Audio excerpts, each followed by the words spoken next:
Ladies and gentlemen, welcome back to our last episode of Let's Keep It a Buck podcast. Really? Only podcast in which we do things differently. Boy, do I have something different for you. Do I have something different for you? Uh-oh. I beg your pardon. I got the guys here with me. B Bobby, how you doing today? Doing good, man. Just came off a stream. Watched Catfish on stream. Man, can't trust anyone these days, man. Okay. Sage, how you doing today? I'm doing all right. Family needs to get better though. Prayers to them. But I'm doing okay actually. I just need to have a late night stream again tonight. So we working overtime. No, that's right. Started going out and never mind. Dumbo, how you doing today? Doing great, man. It's been a cool little day, calm little day. I'm ready to glad to be around my guys, man. Talking more hoops and catch up with y'all. Missed y'all, man. Type shit. What you been doing today? Like, you been creating other content? Outside of the daily PC grind, no, not creating any other content, just family life in it. Not gonna lie, I gotta make the balance between creator and dad. Shout out to Chris Johnson for the 50. Big 50. Oh my gosh. That's Hello, a super duper chat. If you're new to this and you want to be true to this, you see what I'm saying? You see I paused right there waiting for Bezos to ask. I knew he was a joke. I knew he was a joke last time. Asking what? Exactly. How you doing, Omar? How are you doing? We never asked how you doing. How you doing, Omar? I was gonna say I do it every stream. Damn. Yeah, because you don't care about me every stream. You only do it when the politics are went to. Politics. Yeah. When they get on you. I be seeing the chat. Yo, Bezos, how do you feel about this black issue? I don't have anything to say. Then How you doing, Omar? That's when I pulled that. Then card. You got to pander, yeah. You got to pander to. By asking you how you are. Damn. The blacks. It's disgusting. I'm cool. If you're new to this, you want to be true to this, make sure that join button, make sure that like button, make sure that subscribe button, make sure you have the notification on. We're going to start using the community tab more. Tell a friend to tell a friend to tell a friend. We've got some things to discuss before we get into the actual hoop conversations, because I got some questions and I need some answers. All right. And last but certainly not least, because it feels so good to do this. Ladies and gentlemen, this is a super chat.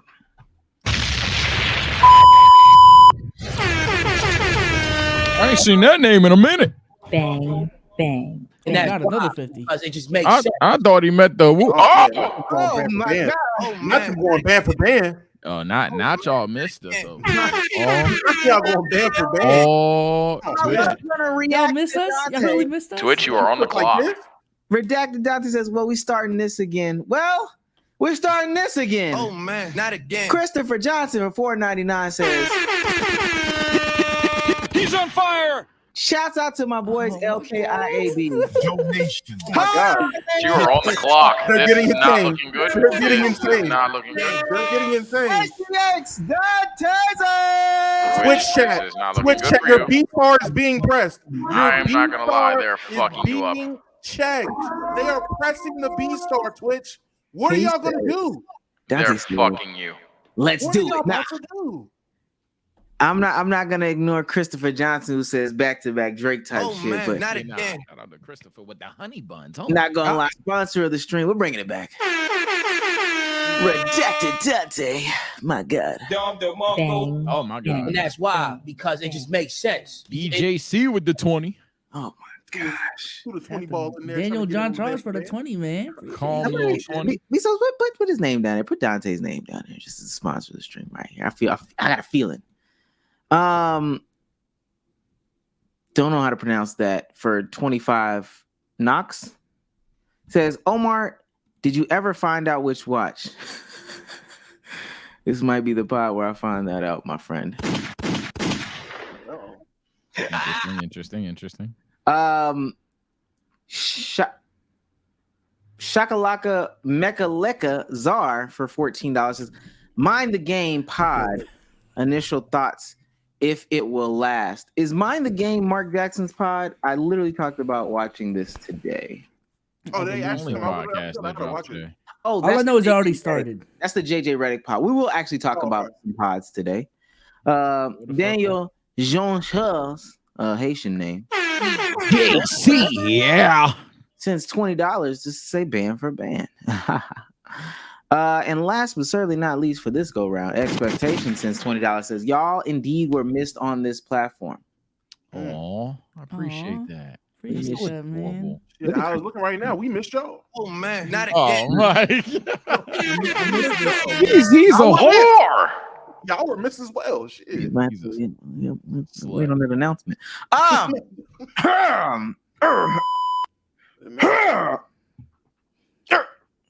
Damn. All right. Who's doing it? Anyway, what the fuck is that? Oh, my vacuum. Let me ask y'all this. There's a couple questions I got to get off my chest. I've been thinking about some things, talking to my guys, having some brainstorming sessions. How do you find new content without an algorithm, right? So you've got YouTube, you've got TikTok that gives you an algorithm. But when we're talking about things that don't have algorithms, movies, podcasts, music is kind of algorithmy, but not algorithmy for real. How do you find that? Old school groundwork, man. You go and cipher through everything. You go and look at some shit. If we're talking about Twitch with no algorithm, I'm assuming if we're talking about YouTube, no algorithm, so no recommended page, no recommendations on channels. You find whatever content you like and find somebody that you like doing that content. And it's a process. Kind of what I do with music. Every Friday, go through new releases, listen to some people. If I hear a song I like by somebody I don't like, I don't know, find a discography, listen to a couple songs, see what that's like, and go from there. Don't hate to interrupt you. Oh man, not again. CJ2K at this fucking point. I hate to interrupt you. CJ2K at this point. My lord. CJ with another 50. Hello, man. Christopher Johnson. God damn. Rich ass. You must have got that scholarship. Twitch, I'm here. Where y'all at? Smacking Twitch cheeks. Nah, they're crazy on Twitch. I'm not gonna lie. Twitch. In fact, YouTube niggas, I don't know how to tell y'all niggas. The Twitch chat is so down bad right now. Them niggas are making fun of Twitch on Twitch. Like, this is actually ridiculous. I have the Twitch chat right here. My God! Shouts out to new sponsors and your new sponsor. Say it, get it, and you're new. Go ahead, give me that. The winner of this match and Your new Superchat champion right now, Chris Johnson, ladies and gentlemen. Welcome to the sponsorship. All right, be so safe. How you find shit? I've always said I'm an old soul sometimes. I'm not gonna lie. I will literally just find shit. Like, as Damo said, I'll literally YouTube Naruto, for example. And let's say I just want to watch a Naruto video, but I'm tired of the same voices. I'll just keep scrolling. And I'll go to recently. I'll sort by views and scroll the fuck down. I'll Google certain video concepts. Maybe there's a thread on like some other platform that I could tap into. But now, if I want to find someone new, I'll find them. Going out and finding, I feel like it would just naturally happen through word of mouth, just asking people what they're watching. Friends that I know that already have common interests, I bet if you like it, I might like it, you know? But if that doesn't count, I mean, technically I don't have cable right now, but usually what I used to do was just scroll on the TV, see if I find anything. And hopefully I grasp onto it, you know, and then follow whatever franchise that is forever. And just keep it moving. I asked that because I'm in this predicament right now. I got about a 45-minute to an hour and 10-minute commute to work, from work, about the same. 5 days a week ish, roughly. And I listen to one non-basketball podcast. And when I'm done with the basketball, like, I want to be done with the basketball. All right, I done heard enough for LeBron James or MJ for the week, so I want to watch this. Right. The podcast is 2.5 hours. That's one day. They drop 2 times a week, but I still got it a lot of other time. what the hell can I listen to? And so then I'm like, all right, I need a new podcast. The music shit, after I done played all the songs going to work, playing all of them on the way back is kind of redundant. Like I need some new music. I mean, I need some new podcasts. I don't know where to find it. I don't know what to listen to. And it's kind of relevant to us too, because like I just don't know how to find something new. Don't even know where to start. Type shit. I mean, YouTube specifically. I understand it is an algorithm, but I've been seeing a lot of like low view channels pop up on my homepage. For like sure. Less than 5 views, less than 300 views. I sort of got like 2 years ago. It wasn't that many, but now they throwing them at you. They throwing them at you. So yeah, people have confirmation bias. So because they don't have the highest views, people aren't clicking them. But no, I've definitely seen them shits pop up on there. Done some research because of them. I've gotten some fantastic ideas. Shout out the guys trying to come up. In terms of finding a whole ass podcast, I mean, you're gonna have to find a topic that you're passionate on, man. You're gonna have to at least identify what topic you want first. But you know what's crazy? And there's also not too many spaces. I'm actually gonna pay for the Patreon. There's not too many spaces like this. I don't have a topic interest.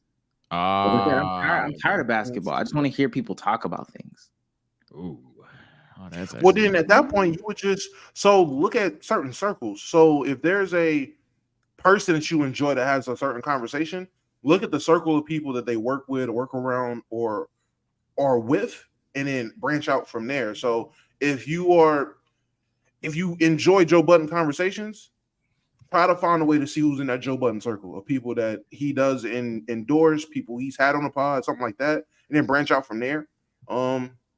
I ain't gonna lie, like Sage said, just put in a random topic that you like to talk about and then go from there. I know you might not be topic heavy, but finding a topic that's non-basketball that you do like might find that person who will talk about that and other things.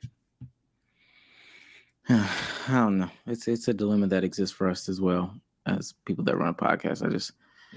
I know people will comment and they'll do their ideas, but I really wanted to know. I was on Twitter. I was like, how do you find out? How do you find out? What people are talking about. Anyway, that long ass yawn. Music. I'm a silent Shazam warrior. Continue. Yeah, I will silently Shazam all of that shit. Let's get into some basketball. Wait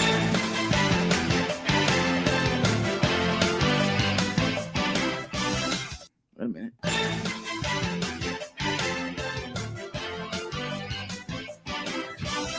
Is this the Woody Belfort for real? For real? Oh my god, I believe so. That's crazy. I know he follows me on Instagram. He does too. He follows me too. Okay, well that's fine. That's crazy, man. I'm I gonna start don't doing wanna this say because saying who that quick would have been disrespectful. Nah, you guys do. I waited. Google it. I'm doing my Googles. Hey, man, I'm pulling up people that YouTube right now. Shout out to him. you know, you got some people that follow you, man. I don't know how to. You got some people that follow you. Yeah, I Who, want no me ball. or us? Us, just follow me. general. I gotta follow him back. These guys, you just got That's some the AO podcast in the chat. This is nasty. What is this? See, that's what I'm saying. You got some people that's just watching. Oh, shout out the guy. I just found him. Shout out the guy. Marcel, lame ass. Oh, I do know him. Yeah, it's Marcel. No. Yeah. I ain't gonna lie. I thought it was a troll page at first. Yeah. I ain't gonna lie. That profile pic, I never would have guessed it. I thought it was a troll page. All right. Anyway, we up, man. Yeah, I just put it together. I seen Y'all that. up. They hate when I do this, but y'all up, man. And it's stuff. Why aren't you a part of it? Huh? Like, why is it y'all? Like, If I say part you, of it's it, me. What? When you win, I win. So just say we.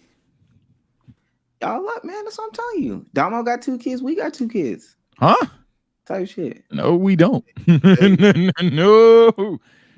we don't. Hey, listen, we can do this. As a community. Put the baby on the screen and then just leave. Oh my God. I can already see an hour later, yo, Damo. I think the baby hungry. I don't know. I would just assume with the crying, they hungry. I don't know what I'm you telling want to you do. now, nigga. That's me. She took the headphones off a long time I'm ago. on screen share, bro. No conversation is getting to her. Real Because quick. Donald, turn your camera on real quick, bro. Yeah. Be lost, nigga. Anyway.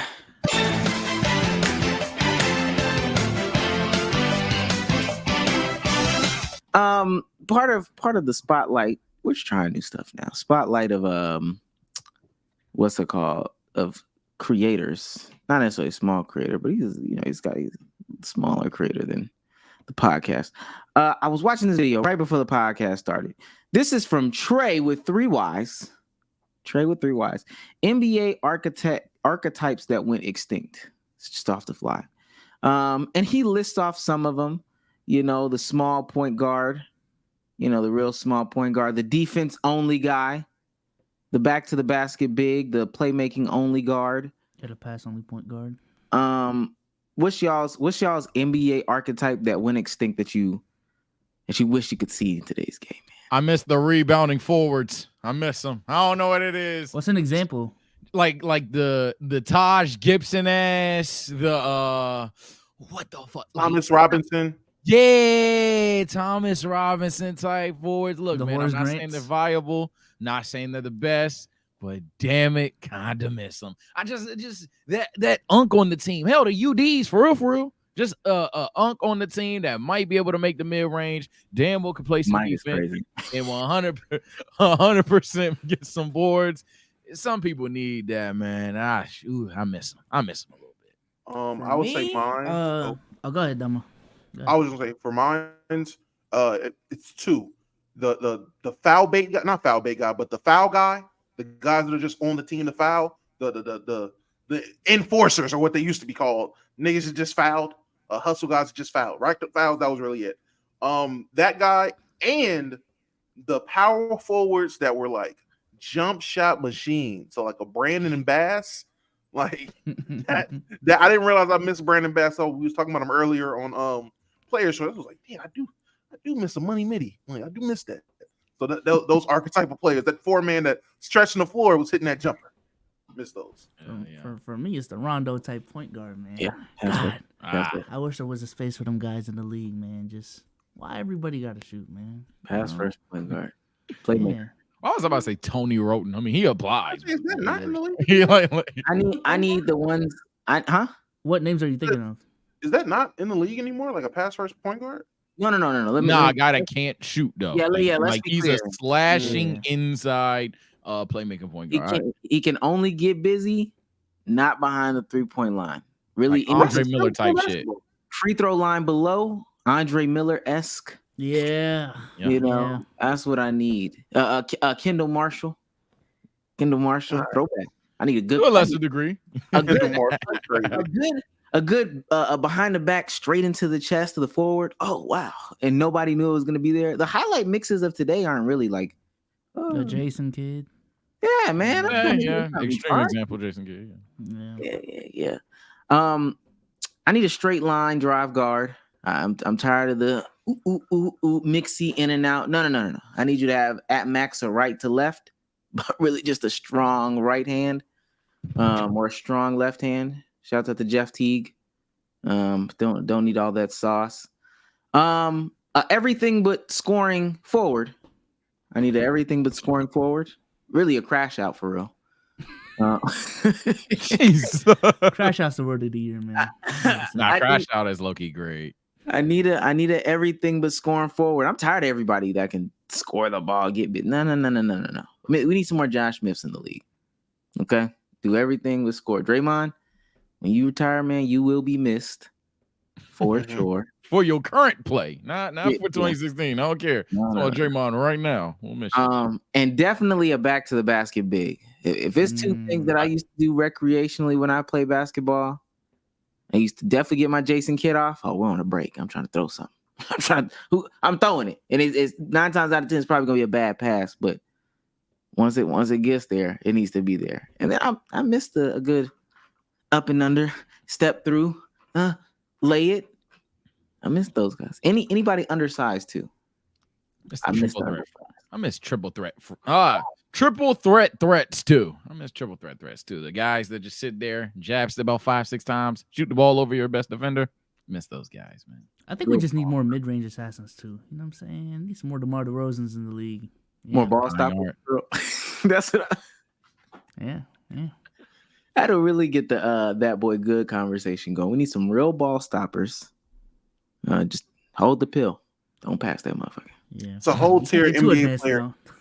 It's a whole tier NBA player just missing the day. I don't know where they went. Like that. I think we talked about it here on the pod. That Rudy Gay, Danny Granger-esque level player that has not existed anymore. Like, I don't know. Maybe I'm bugging, but I don't think that level of player exists. I miss that. I miss that. Inefficient from the mid. No, I do want to see some more undersized people. I hate this whole culture of you got to be X, Y, and Z height, and not just the undersized point. I need the undersized center. I need that back. I need the undersized forward. DeJuan Blair. You know, I missed the DeJuan. But guys, wait! I thought we were done with the 90s. No. We lied. That was last week. The jig is up, chat. Yeah. Oh my god. It was funny until we got on PC. Yo, I was telling Sage earlier. Sage was like, I thought we was done with the 90s. I said, I'm not. The old heads apparently are. I'm like, God damn, bro. This is an old head started movement. This is kind of crazy. Wow. Yeah, that's crazy. It was an old dude.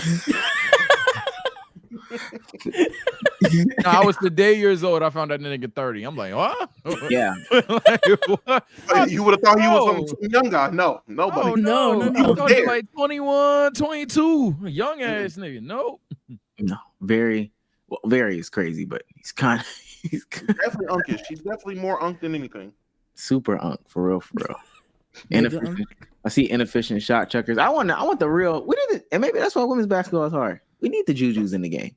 I need to see 37 shots go up. Yeah, someone said in chat too. I need some inefficient scores back. Hey, Bardo stopped been preaching this. He said the 2000s was perfectly imperfect. No, he's all over the place. That's crazy. That's a crazy thing. The game's so optimized now, but the 2000s allowed for imperfections in the game, and that's what made it so unique and textured. I'm not gonna let you get Nostalgia. I don't miss Marvin Williams. I miss Paul Millsap. I'm not gonna lie. Paul Millsap was a problem. Paul Millsap. Yeah, Paul Millsap. You're one of the players that just never got with, bro. You're not wrong. I never was a Paul Millsap. Oh guy. man, and it's gonna look dick suck when I bring up specifically the highlights. But I think there's highlights of him. They're all be Atlanta. They're all gonna be Definitely Atlanta. all gonna be Atlanta. But there was like, when we He used was to called to Utah. I say he was called in Utah. early Atlanta. Well, Like, we about to see Atlanta highlights, buddy. y'all about to say early Atlanta. That stuff he maybe, got is not Utah. Hey, I'm gonna show you. I'm gonna show you. That might be true. It's a couple highlights that I watch when like somebody's like, "Yo, let's go outside and hoop," and like I know about to hoop. Okay, cool. This is one of them. And then Isaiah Thomas MVP year highlights over that GD. Let me see if I. Dun, dun, He was fifth in DPOY one time. yes, Shit. bro. Where Yo, is that? Isaiah Thomas with the That I half did spin. know. Yeah, The half spin was the half spin carry. yeah. The half spin carry was. Yeah, it is a carry. Isaiah Thomas versus top. Watch out, we might get clapped on YouTube. Just saying. Yo, bro, don't stop. Look at this. Taking it to Amir Johnson, two undersized guys like that. Keep it choppy. We Look might at get this. clapped on YouTube. Look at this. I'm just saying. Look at that. Come on, man. That's real basketball. You don't think a guy like that would still fit in today's league though? That's a versatile wing you can space the floor. He don't got enough shake. Don't got enough shake. What? Like on the perimeter, he don't got enough. Like I think the modern day version of him is J-Dub and. Wait, what's wrong with J-Dub? Wait. Wait. First of all, wait. What the J? What? Wait. Alright. There's two J-Dubs on the team. Are you referring to the? Nah, never mind. No. Oh, What you mean? No, Ray said he looked like light skinned Duke Dennis. That shit was hilarious. Paul Millsap, J-Dub. I don't. Yeah, what you mean? I don't. This is why LeBron is starting a podcast, bro. We're cooked. No, listen. When I say J-Dub, I mean like Jalen Dubberson. Like, I mean somebody that like he's the 2.0. He's the 2.0 of what Paul Millsap was supposed to be. Like he's the evolution. He's definitely got more shake. He could definitely shoot it better. He could do all those things better. But like you say, oh, could this player survive in today's NBA? No, because the evolution of him is Jalen Williams. So Paul Millsap is Charmander or is he Charmeleon? Oh my God. Probably Charmander. Man. I just don't see it. When I seen Paul Millsap play, he was a undersized 4 or oversized 3. J-Dub is honestly a 2 that has to be forced to play the 4. Yeah, I think you're fucking Paul Millsap is like a worse Barkley. It's like a top to bottom worse. Oh, wait a minute. No, worse Barkley's crazy. Oh, wait, what you mean? No. Paul Millsap and worse Barkley. Are you saying he's a better Charles Barkley? What are we doing? Yes. I would say if anything, yes. Say they don't know ball, bro. Hey, say they don't know ball, bro. It's cool. Oh man. Y'all might not know ball. I actually watched Paul Millsap live, and we watched Charles Barkley today. Seen that shit today, motherfucker. So that was 45 put on the Celtics. Okay, let's not do that. It was on Jordan's Bulls. Oh yes, it was all right. Nah, he had a left. Nope, he had a left. I seen that shit. That motherfucker had a left, bro. You had a left. What did y'all see of Charles Barkley? What did y'all see? Chuck was giving niggas fits. Yo, straight fits, bro. Chuck would look Horace Grant, Jordan, Pippen, all in that. Tween, spin to the left and one. Oh my. I'm like, not lying, nigga. Now chat. Okay. The way he said it, the way he says it versus how it probably looks. Fucking not. No. The way he says it versus how it probably looked, chat, night and day. He might have came down in tween, but when you watch it, okay, bro, we literally watched the full game. No highlights, no nothing, bro. I saw him do it, bro. I'm looking at it now. He's not shooting. What are you looking at? Yeah, I'm looking at the game where he had 42. He was shooting the ball. What do you mean? Yeah. Okay, stop. At the rim. He was dunking on motherfuckers like that's another thing. See, I didn't know he was that motherfucking strong. He was, oh my God. He was, I'll give you Charles Barkley with more skill because he's definitely doing more off the dribble than Charles Barkley. Charles Barkley is posting up 90 times. I'm looking at it right now. He was posting up a lot. But he could also handle the rock. I don't know. That's what I meant when I said I would think Paul Millsap is a better version of Barkley because he's able to do more than Barkley, but hey, we're respecting the 90s now this week. That's the new trend. We're now respecting the 90s. I never disrespected it. That was y'all. What? All right, we're going back. We're not done with the 90s. We love the 90s. You niggas never were done with the 90s. Okay, this is his first time catching it in the mid post. And he traveled. That's a big travel. Oh my God. That nigga was right that whole time. We're done with the 90s. Hold on, let me crazy. This is a big travel. I can't wait for the video to drop, man. This is a huge travel, though. Like John Marion with offense. I like that actually. No, I'm not going for that. Look at this. Big travel. Come on, bro. Oh my gosh. Was that him cooking? That was the cooking? Him looking at him and going Sure, man. This is exactly how the TikTok shit started, man. This is exactly.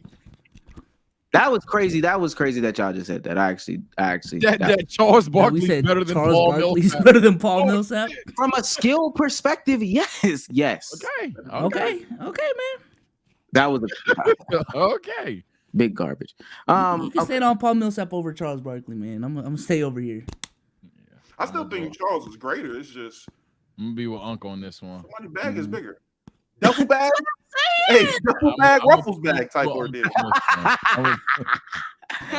Yeah, let me know who y'all think is better. Talent for talent, all-time draft. You get a 4. You want Paul Millsap or Charles Barkley? That's not what when someone said Kobe a better scorer than LeBron. Okay, man. Okay. You can make the argument. Would you make the argument? Would I make the argument? I would have to really sit on it and really think about it. Millsap is better than that argument. Bro. Whose bag is deeper? I can make the argument for Kobe. You would make that argument. I would make the argument for Kobe being a better But scorer. would you believe in it? Would you genuinely believe in it? Yeah, if I took a lot of that to desk right now, I can wholeheartedly believe Kobe is a better scorer or a more skilled scorer. Better is subjective. He's more skilled scorer than LeBron.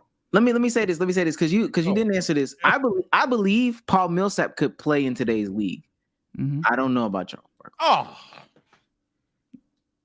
Same skill set transferred over. Same I'm not sure with that. Oh my God. The only reason why I'm not sure is because a guy like Paul Millsap, he had a solid jumper. And we've already seen the bigs from that time that did transfer over. A lot of those guys that just had solid jumpers that had to stretch to 3 were able to do that. Guys like famous example, Brook Lopez was a guy that was able to stretch the floor. Marc Gasol, Pau Gasol stretched the floor out in the 2010s, and they was at the 2000s. They were low post bigs, jump shot shooting bigs. Paul Millsap will fall in that category. Charles Barkley was garbage shooting the ball. Nigga shot. He had the worst. Belongs in the league because I was saying during the video, and someone else in the chat said it as well. I basically was like, "Yo, this needs Zion was this, bro? Like, yeah." I literally was like, "Oh my god, if this was Zion, I'd be so fucking happy." That's literally what we were saying the whole time. I mean, I hate to bust the bubble. Oh my god, Zion shoots way better than Barkley, so I mean, I don't know. way better.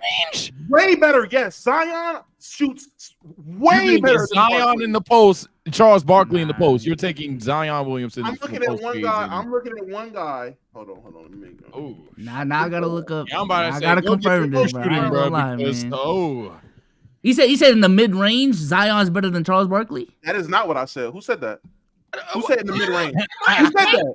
Who said that? You see, he's gonna put that on there. He didn't say that. He didn't say that. He didn't say that. He didn't say What, that. so what did you say? What did correct? Okay, so what did All you I say? said was I pulled up both of the numbers and I said, "Oh no, Zion shoots way better from Barkley." I never specified where. You just put Okay, that in my so mouth. okay, I'm asking. I'm asking. I don't want to put shit in your mouth, buddy.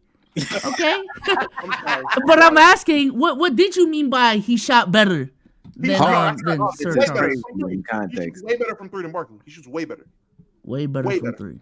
Way better from 3. Sniper Zion, by the way, but continue. Way better from 3.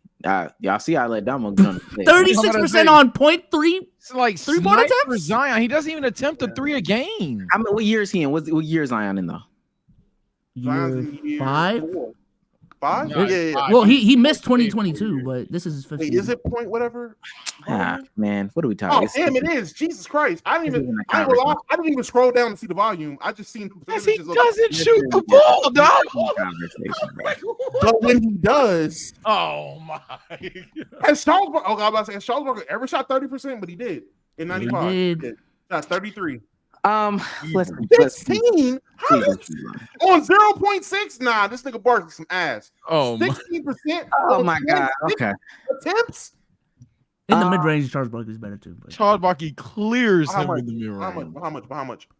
I don't give a fuck And what's what Zion's that volume? about to What's say. Zion's volume? If we're talking I volume, just know I see Zion's multiple volume. possessions. This motherfucker Charles Barkley at the top of the key. Like Jab. one exactly. Frank. Another one. Jab. One dribble. Step Make back. more dribbles. Turn And I've never around. seen Zion do that. Zion Where's don't the, do I that. don't think I ever seen Zion shoot a jumper. Where's the volume? That's the on point. He's a better shooter. So now, okay, so when it comes to 3-pointers, because Zion shoots a low volume of 3s, oh, you can't say that. But when it comes to jumpers, because Zion shoots a low volume of jumpers, oh, nah, man, Charles Barkley's just better. Make up your mind, people. The original This tape. is crazy. The original This tape. He's is disgusting. This is Chat, crazy. do not let him seduce and Volume matter or manipulate you. not? This bastard said, and I quote, "Yo, Zion is better and a better shooter than Charles Barkley. I hate to burst your Then I said bubble." from 3. Then I said from 3. I swear to God, I swear we're in the case. Either way, the answer to either is no. Zion is. Well, okay, Shooting you're right. the You're right. ball, You're right. man. You're right. You're right. You're right. You got it. You got it. Barkley might be a better statistical shooter. Zion. And then the real original take was if Zion is Zion better. was like Chuck. Zion is better. We good, man. Y'all got it. Y'all got it. Zion is better. So, Let's get into the podcasting game because I ain't gonna lie. I've been sweating. Been sweating. Gotta learn Chinese, chat. I don't even know what that means. I ain't gonna lie. He can make that joke. He can make that joke. Wait, no, he can't. Is that racist to Chinese people? He's It's not even Filipino. about that. I'm talking about when people say you gotta learn Chinese, buddy, with NBA players. That's what I'm referring to. I know. We can't make that joke no more, apparently. Everyone makes that joke. I got hit on the hip and said, Omar, it's really offensive. So By who? somebody that's Chinese. Oh my god, this nigga. Okay. Wait, is it the guy from oh, never mind. He might be Japanese. Who's that dude in the March Madness? I don't know. They said he's Asian Steph Curry. That guy's cold, bro. You think That's he who hit him on the hip? You, That's who hit him on the hip? Oh my! You think the nigga ain't he from Nebraska or something or Stanford? The motherfucker from March Madness that's going crazy right now? The one that's actively playing basketball. I thought you was connected for him, man. My bad. I'm tapped. Tried to big up my guy. Now I'm the problem. Oh, Oh my 2000 we never left. he's on fire. Okay, so Japanese out the way. Y'all done, bro.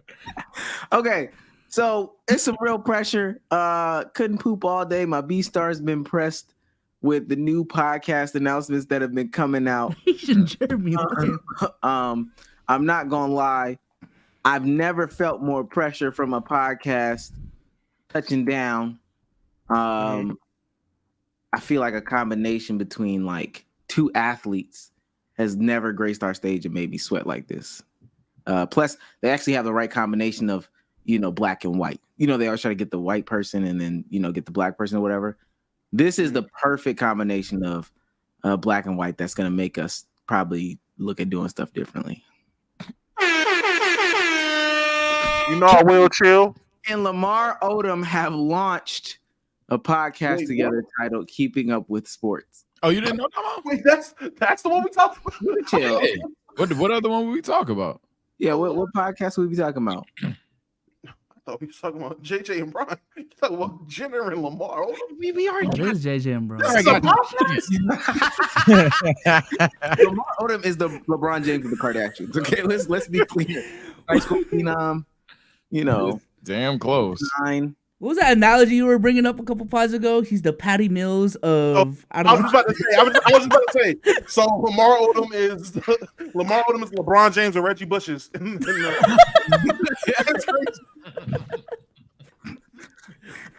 Oh my God. What is Lamar Odom? He was on crack. That was going. Lamar Odom is definitely probably the Boris Diaw of LeBron James's.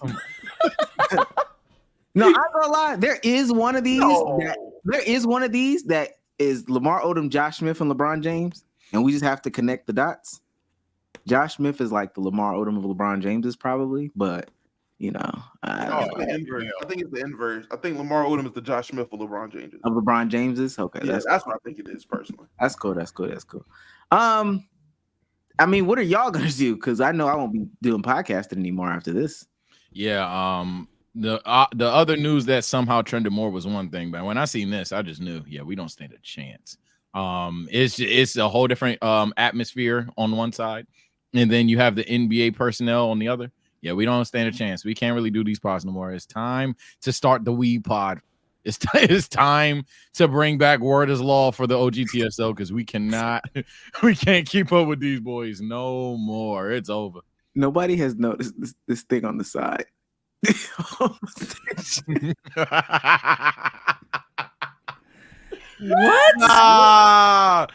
Wait, is that their room? Right of Lamar Odom. Looks right. That's the booze? No. The cat? What the fuck? No, not the cat. What are you talking about, Dabo? Oh! Yeah, there you go. Oh, we're talking about his face. Oh. No. Oh my Not God. the boo, guys. That's a crazy space. That's insane title. What's a better name for this podcast? Because Keeping Up with Sports is probably like the worst name they could have made. What? Wait, how is that the worst name? Maybe not the worst name, but like this is a bad name. Like Keeping Up with that's Sports. like a common sentence. Do you mean the podcast? Like that's annoying. If that's a red flag for a bad name. Keeping Up with Sports. The OJ podcast. OJ. Odom and Jenner podcast. Oh my God. I don't know. Caitlyn Crack Jenner. and cut. Crack and cut. Okay. I don't know. It's crazy. Caitlyn Jenner being, transgender probably isn't the thing that gets me the most about their life. It's the fact that Caitlyn Jenner hit somebody with a car and killed them, and nobody talks about it. Oh, going to hell. Oh man, I'm glad Sage got it. I got one. As long as I can get one, I'm happy. I got one. Okay, let's keep going because y'all want to talk about this. The real pressure to the B stars. Well, I mean, that might be pressure. If you got 2 stories, don't start a podcast. Just make 2 YouTube videos, okay? Just, y'all ain't gonna do it. He's talking about. I don't know if you want to say it, but the podcast you mentioned, bro. Damn, they haven't uploaded in 3 months. The Michelle Obama one? No, I thought you were talking about Knuckleheads. Oh my God! Yes, Knuckleheads, please. This is what's wrong with my commute to work, right? Where are you? Let me tell you. Let me tell y'all. Yo, being reliant on interviews is stupid because when you don't have an interview, you don't know what to do. Oh, Knuckleheads, plece. Y'all some bullies, bro. Y'all they re-uploaded. They re-uploaded one more episode. This man Omar went crazy in the car. I'm sick of this. They re-uploaded the Kobe one, and on the third listen, I was like, "Damn, it's much shorter. It's not even. They're not really talking." I was just about to bring that one up. They released the Kobe Pod Kai version. Nah, this is crazy. Kobe Kai is insane. Yeah, I just don't. Come on, bro. We need something different. So you know, there's space for that. That boy good conversation, but the ball watchers got what they wanted this week. JJ Redick and LeBron James announced their podcast, and I'm actually quite nervous. I know this ain't our crowd, but I'm actually quite nervous. There's a lot of other things I would do in basketball too. Like there's a couple other coverages I would do. The pick the picker, BOB, not bombs over Baghdad, but baseline out of bounds. Yeah. America's play. Yeah, America's play. You have the best shooter sitting in the middle of the lane. Yep. You have the biggest wing sitting at the top. Yep. 5 is on the strong side. You have the point guard taking it out. Yep. And then the weak side corner. And the weak side corner. Yeah. It's not autofocus. Not many times that the guy, the wing that's coming down the middle gets that pass. Because in theory, if you're guarding the ball, 1,000, 1,000, take away the basket, and then jump out, right? To take away the shot. The guy that's guarding the ball, when he says 1,000, 1,000, 1,000, why doesn't he just take the guard that's coming out for the pick-the-picker, and the guard that's guarding the pick-the-picker guy just falls right to the guy that's taking the ball out? Armand Wiggins. Yeah. You go 1,000, 1,000. JJ Redick is flying off left, right, where you know he's dangerous. He can shoot straight up and down if he wants to, or he's going to fade if he wants to as well, maybe kick you. John Wiggins. It's my natural shooting motion. It's my natural shooting motion. All right. Before we bore our audience, because that is not. Pick the picker, B.O.B. Shit. Tuesday. Yeah. Floppy one breakfast. Look, man. Get the question before I start chatting it up. Is that boy good or not? Like, yeah. The answer is, honestly, as much as I want to hate because of my own selfish reasoning, our selfish reasoning, this is exactly what the we need. I ain't gonna lie. It is literally like the definition of what I've been asking players to do for years. I've been saying, bro, don't come on the internet and tell me that because you hooped, you know ball on some elitist I'm him shit, bro. Say some shit that will have me either look or sound the fuck stupid, or if anything, I'm gonna just have to shut up and learn. Because ultimately, pick the picker. What the? I don't know what a picker is. Y'all got me. I'm a casual. What is a picker? Pick the picker? I've never the picker. I didn't know that was a picker. I thought it was a screen setter, nigga. I ain't know what the fuck. I get it, Sage. This the new term you didn't know. Okay. Yeah, like a picker. What table the fuck? setter. Yeah, they be using those terms apparently. Table setter. Table setter.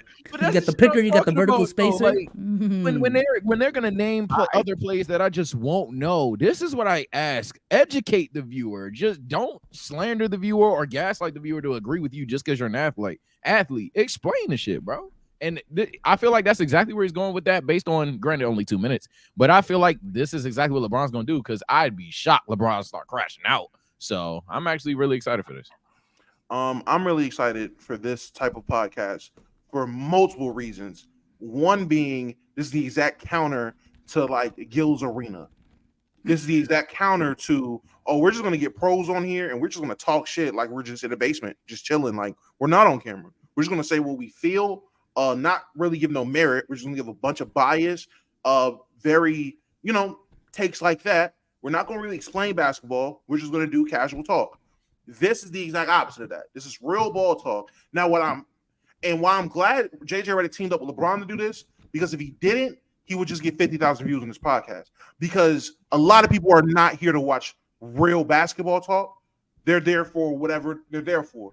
With LeBron being there, people are going to tune in just because LeBron is there, and then they're going to learn basketball. Another thing I love about this, people are about to expose themselves for not actually knowing basketball and being talking points. Because I promise you, Sage, I knew what a picker was. Never knew people use the word. But watch how in a week. I know what he meant. Watch how in a week we're gonna be in a space, or you're gonna hear about a space, or we're gonna be on playback, or we're gonna be somewhere. And motherfuckers, and I'm just throwing the name out there, motherfuckers like Eli gonna be giving an explanation, and then they gonna throw it. And then if you really ask Triple J to be the picker for real, nigga, now ain't nobody said pickers until LeBron said picker. Everybody saying picker. We just got everybody in the hoop community talk about pickers. We gonna be watching the finals on playback. You were saying screen setter. What the fuck? AD Deadass should have been the legitimate picker. Yeah. Whoa, calm down, buddy. So that's why I'm glad about this shit as well. People have exposed themselves for being not actual basketball knowers, but like a lot of people, like a lot of casuals, just people that like basketball that find shit out on the fly, and they're going to implement that in their everyday basketball debate speech. I love this. 10 out of 10. I don't think this is a threat to us because we are too comedic. We have too much fun. We are way more for the casual funny, huh? than that. I mean, you seen the joke they said, JJ gonna come off the screen and left, right, where he shoots the best, might kick you on the shot. That's my shooting motion. Yuck. Yeah, that's their comedy. I'm not worried about that. That's just gonna be for the people that really want to hear basketball conversations, which I'm glad they finally have a product that will give them that, because it's really been lacking. Yeah, I don't think they're a threat to us the same way like the existence of the JJ Redick podcast already isn't a threat to us. It is just confirmation to me of everything I've been saying about sports podcasts and sports media. This is where it's headed in, and I think this is honestly the magnum opus, I guess, of what the evolution could be. We talk about the athlete and the white dude. Yeah, you take the greatest athlete and one of the smartest white dudes out there that also hooped himself. It can be analytical and nerdy, and yeah, you were cooking with fish grease. You are definitely cooking with fish grease. And for the independent content creator, bro, hey, listen, find your lane, but just know just be realistic. Unless you get an athlete on regularly, you're probably not gonna be, you know what I'm saying, in the top 10 conversations when it comes to the sports podcast game from a numbers perspective. From a content perspective, that is very subjective. You're gonna be someone's favorite podcast, but from a numbers perspective, yeah, unless you're teaming up with an athlete, good luck, buddy. If these are the super teams being formed, yeah, good luck. And another thing too about that, about the thing, my fault, Omar. Another thing too that's great about this, people are not about to be able to just pull up and shit on these clips, because if you think you with your no basketball YMCA basketball experience is about to try to rip a 30-second clip for this and then sit there and talk about, well, actually, if you talk about the play that LeBron was referring to, if the guard comes down off the picker, then that's going to lead. Shut up, Jeremy. All right? You're not about to sit here and tell LeBron James and JJ Redick the intricacies of NBA offenses, buddy. You're just not. Like, this is such an untouchable, like, subject. It's beautiful. You can't get the naysayers and the guys that think they know basketball that never played. They can't come after this like they do everything else. The beauty on Gilbert's Arenas podcast is any Tom, Dick, and Harry can rip a clip and be like, oh my God, look at him. Return on Heroes back to Europe. Like, you can rip something off like that. Like, that's easy content. Yeah. Bron and JJ not about to be pulling that card. Yeah, nope. Exactly. You can't rip off that shit. You can't pull. If you're talking about JJ going left to right, really, JJ just go right to left. You can't pull that with them. That's not going to work with these. So that's beautiful. I'll go. Biso said something that was interesting. The super team concept. My advice, and this has something to do with a lot of the the new content creators, but not just because of the LeBron James, JJ Redick conversation, but for a lot of basketball content creators out there. Team up. It's been time. You needed to been stop being pussy about it. You needed to team up a long time ago. This is to the OGs out there. This is to the new and up and coming people. And also cut your camera on for the ones that don't have their camera on. Cut your camera on, please. Cut your fucking camera on. You know who I'm talking to. The NBA clips, they're not gonna do it no more over the Jason Tatum highlight reel. It's not gonna work. That shit is not flying no more. It is time. Again, not saying it's not happening, but trust me, you are doing yourself a disservice in these conversations. So for a lot of people, especially as the more seasoned professional in the space that has, some level of credibility, starts to find their way into solo content creation or YouTube content creation or whatever the case may be, your best bet, I promise you, is to start collaborating and start crossing over. We talked about visibility earlier in the pod. Like, how do you find somebody that, how do you find new audiences? How do you get your face in front of other people? A great way is 2 channels with 50K that talk about the same stuff but don't have too much overlap. They collab, but collab in a bigger way. Hey, we're starting a new channel. Hey, we're doing series on each other's channels. We're doing something different. But there's a new storm brewing, and we probably saw the roughest version. We've seen the roughest versions already. Let me say that. We've seen the roughest versions already. If you think Gilbert Arenas might be like what you think is peak version of First Take, because he's pretty outrageous. There's another outrageous motherfucker coming that's gonna put together an ensemble of the older people, and it's gonna be like that too. Same thing with Draymond. Draymond, great personality, gave us the post-game reactions live. It's gonna be another motherfucker that you're gonna want to hear that's gonna do the same thing too. And then for this analytical space, JJ and Bron got it. I don't know anybody could top that anytime soon. The only thing I could probably top that, and I saw somebody tweet it out like, if Kobe was alive, ooh, I think you could not. You want to talk about a podcast that nobody would even try to disagree with? Oh man, Kobe was already trying it with the what's that series it was on with Detailed? Yeah, he was already killing it with that. I think the lane that's missing right now in the NBA community is whatchamacallit, Joe Budden and Act, the podcast that they had. No one is still filled in that lane. Everyday struggle for NBA. Got the content creator dude who made it through the internet first, primarily independent dude, and the former athlete that's willing to yell and argue at each other. I think the space is missing. I think it's coming. That's probably the last domino to fall. What I will say, and I am playing devil's advocate here, do we want to say, to be fair though, that LeBron and JJ is probably an anomaly in terms of being a super team? Because them boys, hey, they are like up there. So would y'all say that, or would y'all say it'll be 2 other people that are just on that level? I was gonna say it. Well, my whole thing is, to me, it's not even about being a super team, because even some of these orchestrated teams, I'm on Mark Jackson and them's podcast right now. Yep, Mark Jackson's new podcast. It's out. He's got episodes out on the same channel as Mason Cameron, right? 92K, 174K, 39K. We're 5 episodes in or something like that. Oh wait, they a little bit deeper. I know, 7 in there. Yeah, they're in pretty deep, and they're already pulling great numbers, and it's him and his son. Like the ease of getting an old NBA player, old ex-athlete that somebody wants to hear from, putting them in front of a microphone, having them voice their opinions and stuff like that, and started to pair. It's becoming so easy.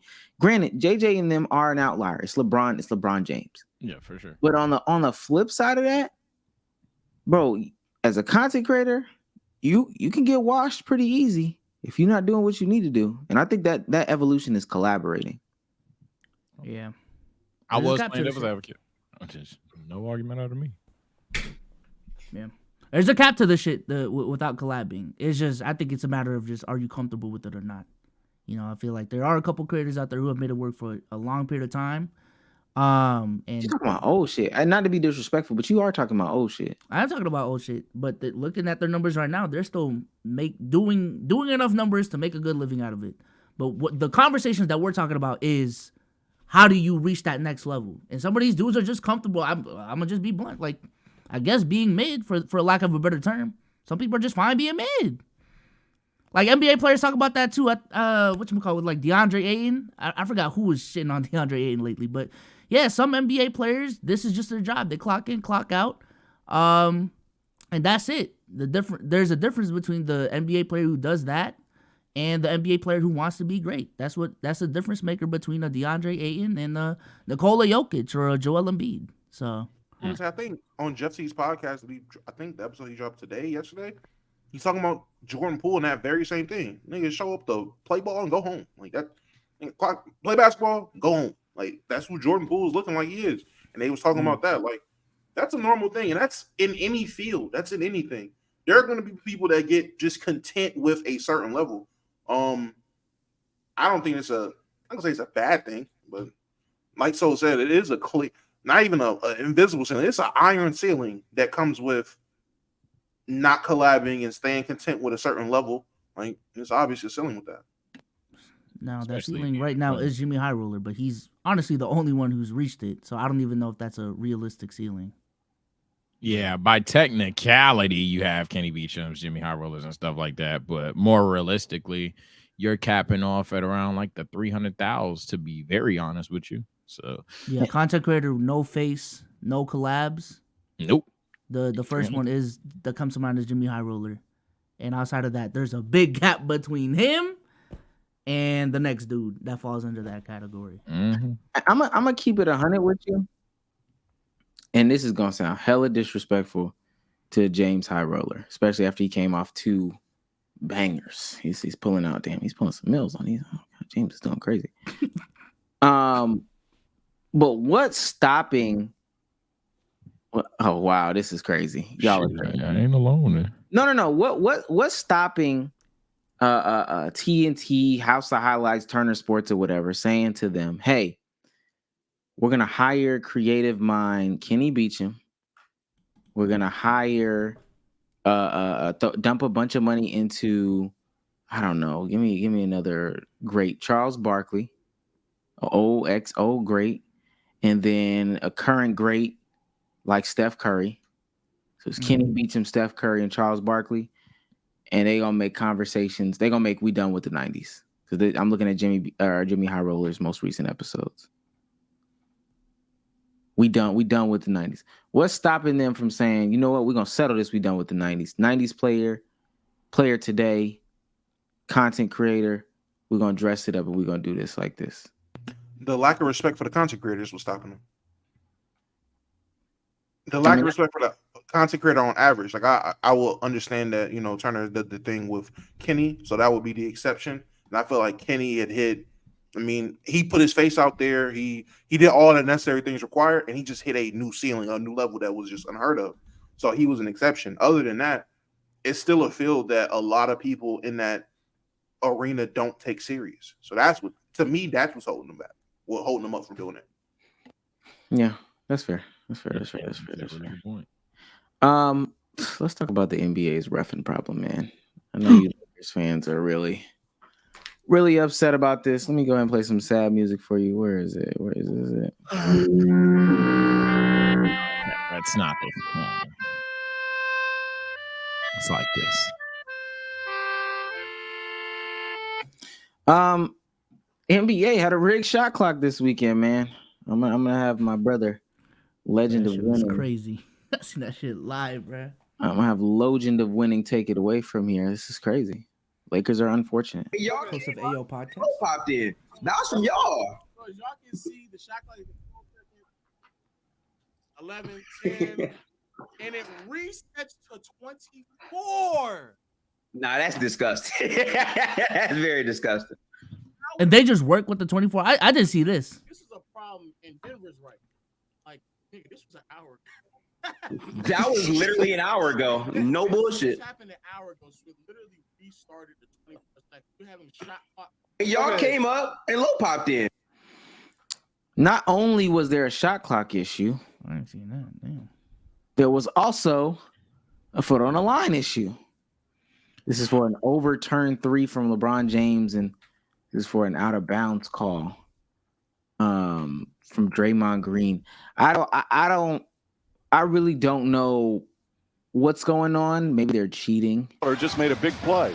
And I won't show this whole clip, but this is that same clip where they reset the shot clock. You can, well, let me see if I can find, well, we won't go into it, but I don't know what's going on with the referees. Somebody had a theory that it's literally only an issue with the Lakers, which would be crazy. Shot clock violations? Ref issues. Reffing issues are bigger when it's with the Lakers. That's the conversation. They complain about referees with everything. I'm not saying that they only complain, but that it's a bigger issue when it's with the Lakers. I won't say it's a bigger issue with the Lakers. I'll say it's a bigger issue when we're talking about star players or players being pushed each season.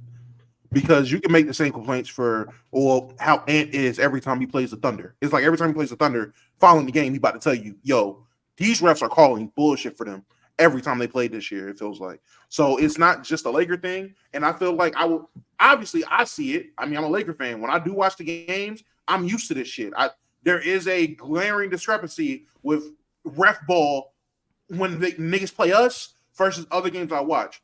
But I'm not going to say it's just the Lakers. It's definitely an issue with a lot of star players, a lot of teams that are getting that media push from the league. They get the same benefits as well. So there definitely is an issue in the NBA. I think for that game specifically, I would attribute it more to technology and the shot, because that was very weird. I think it was, I don't know what was wrong with the shot clock in the arena.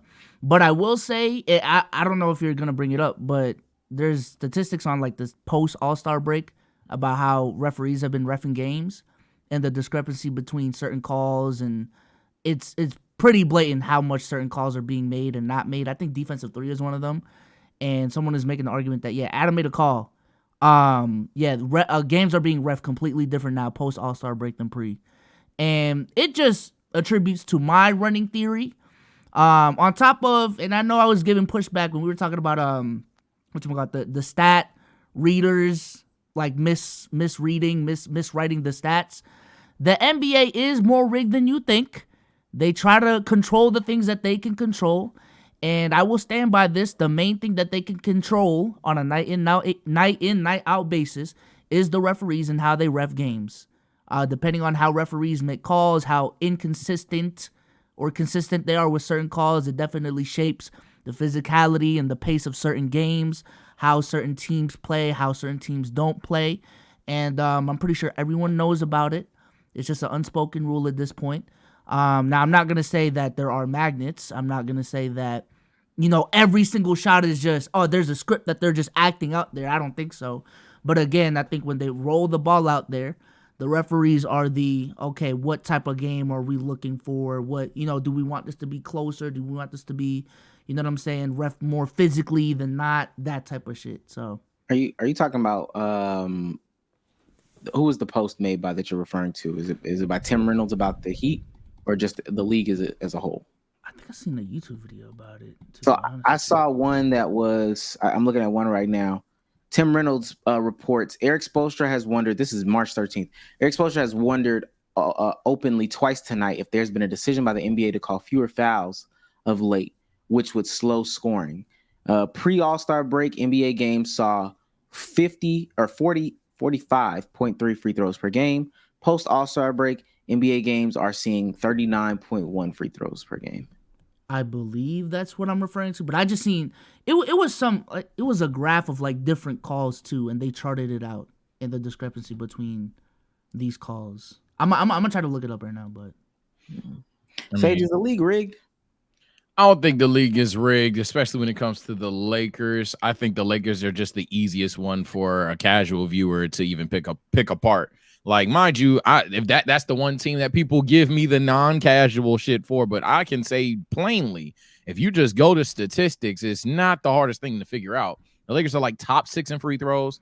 We are like 1 or 2 in terms of allowing them, and I know we're dead last at shooting the 3. we're all in the paint. The shot chart is memeably, these niggas are in the paint. And because they're in the paint scoring at an efficient level and or getting whistles, you're shooting threes trying to, stay in the game because a 3-point shot is a more effective shot.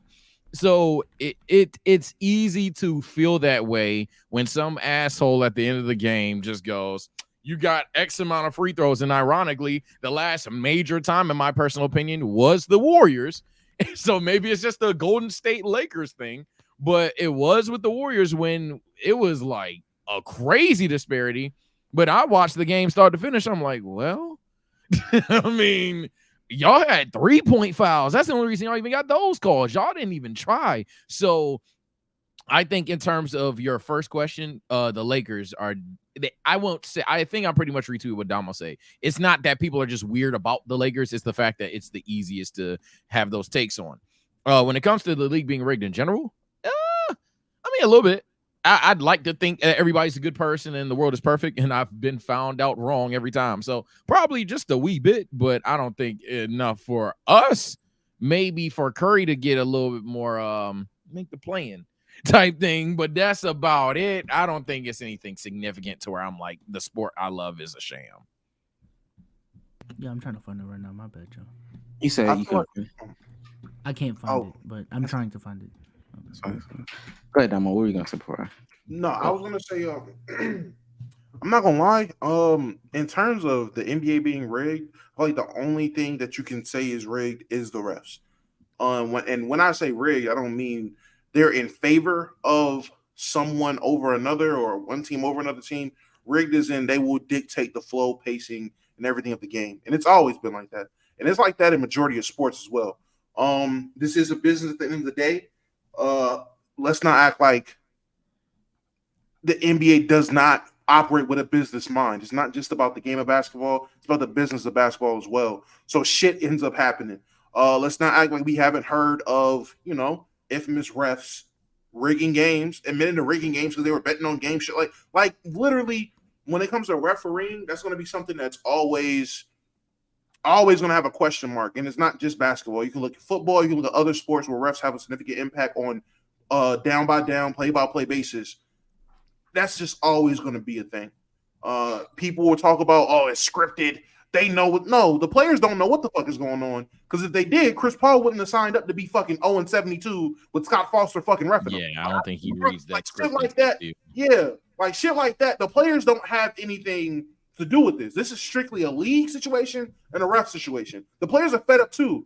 I started to notice that as I'm growing up and watching basketball. At first, it was these niggas are soft. They just bitching.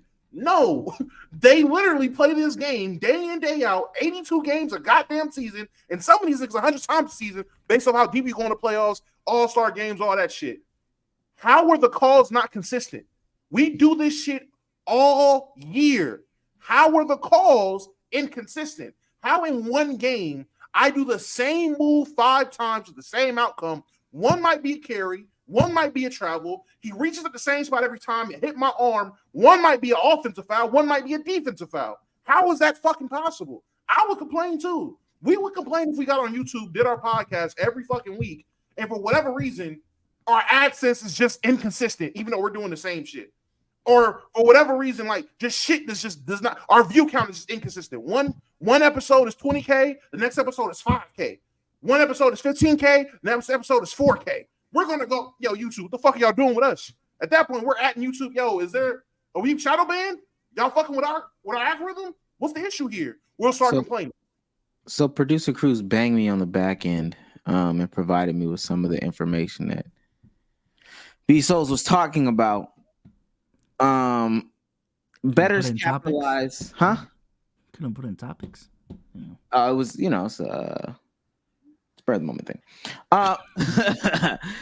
Bettors capitalize on curious NBA scoring dip since All-Star break. Where have all the points gone?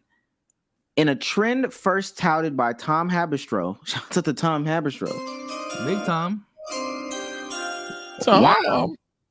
On March 1st and continuing to the point where sharp bettors slammed an unbelievable streak on unders, points, and fouls are way down since the All-Star break. NBA teams are scoring nearly 4 points less per game since the All-Star break, moving from 115 to 111. That means your average score of 231 total points is now down to 223. But is that just bad shooting variance in a small game or small 141 game sample size against the first 820? It is unlikely that shooting percentages differences, which have shown a negligible 0.75% decrease since the All-Star break from 47.6 to 46.8. Dang, this is real. I think this is what I was looking for. Yeah, this is a chart. It is far more likely to be free throws, which are coming with far less frequency, down 11.5% since All-Star break, with personal foul calls down 12.7% since February 18th. League spokesperson tells the Post there's been no direction from the league to call games differently, but the numbers paint a different picture, with pre-All-Star break fouls reaching 19.4 personal fouls per game per team and dropping to 16.9 personal fouls per game. I want to scroll down to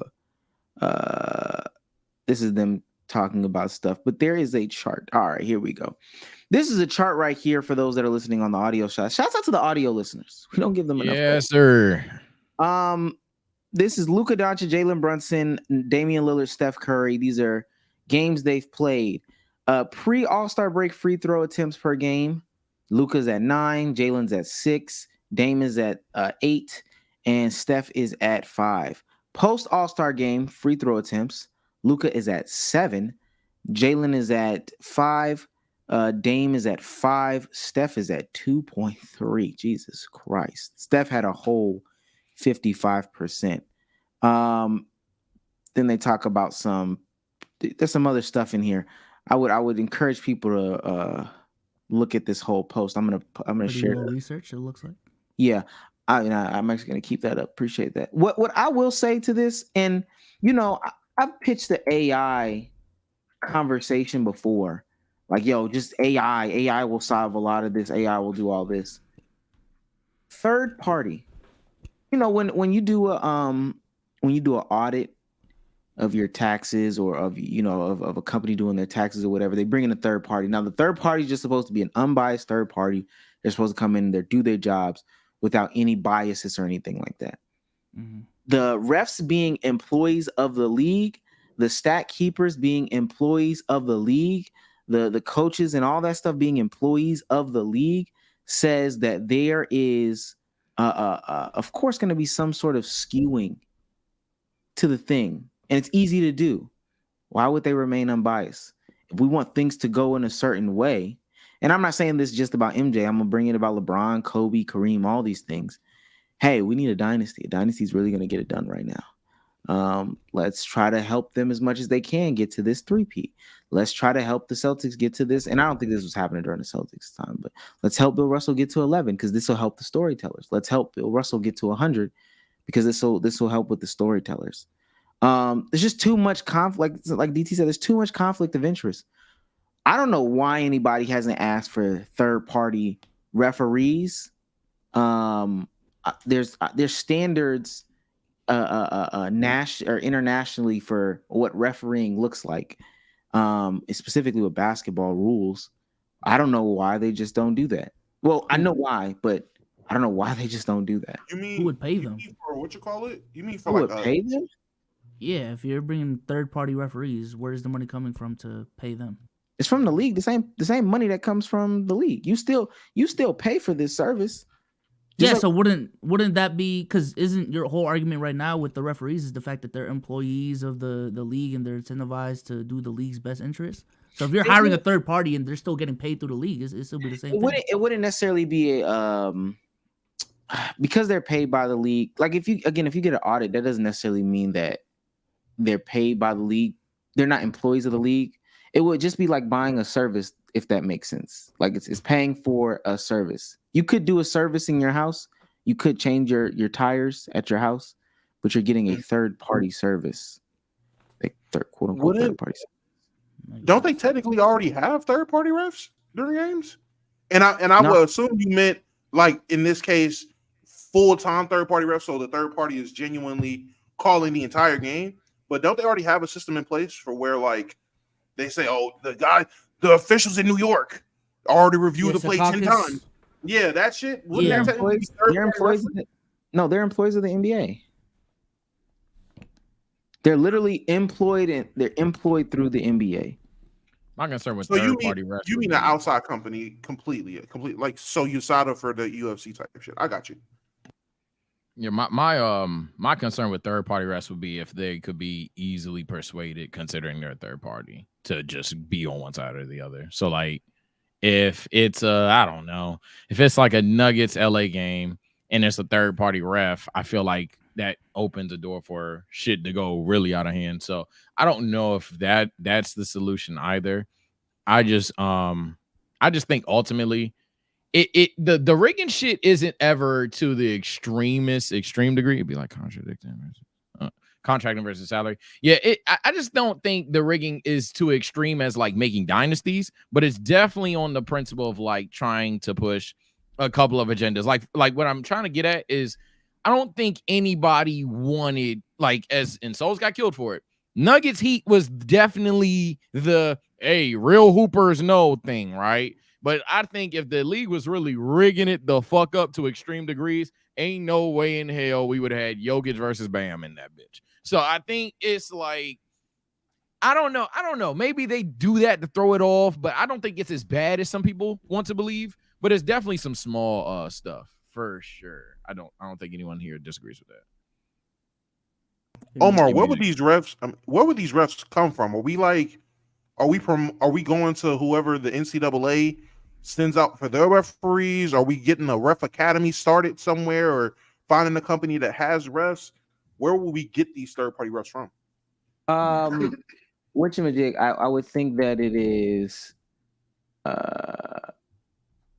Oh, here's something right here. And Ref Academy.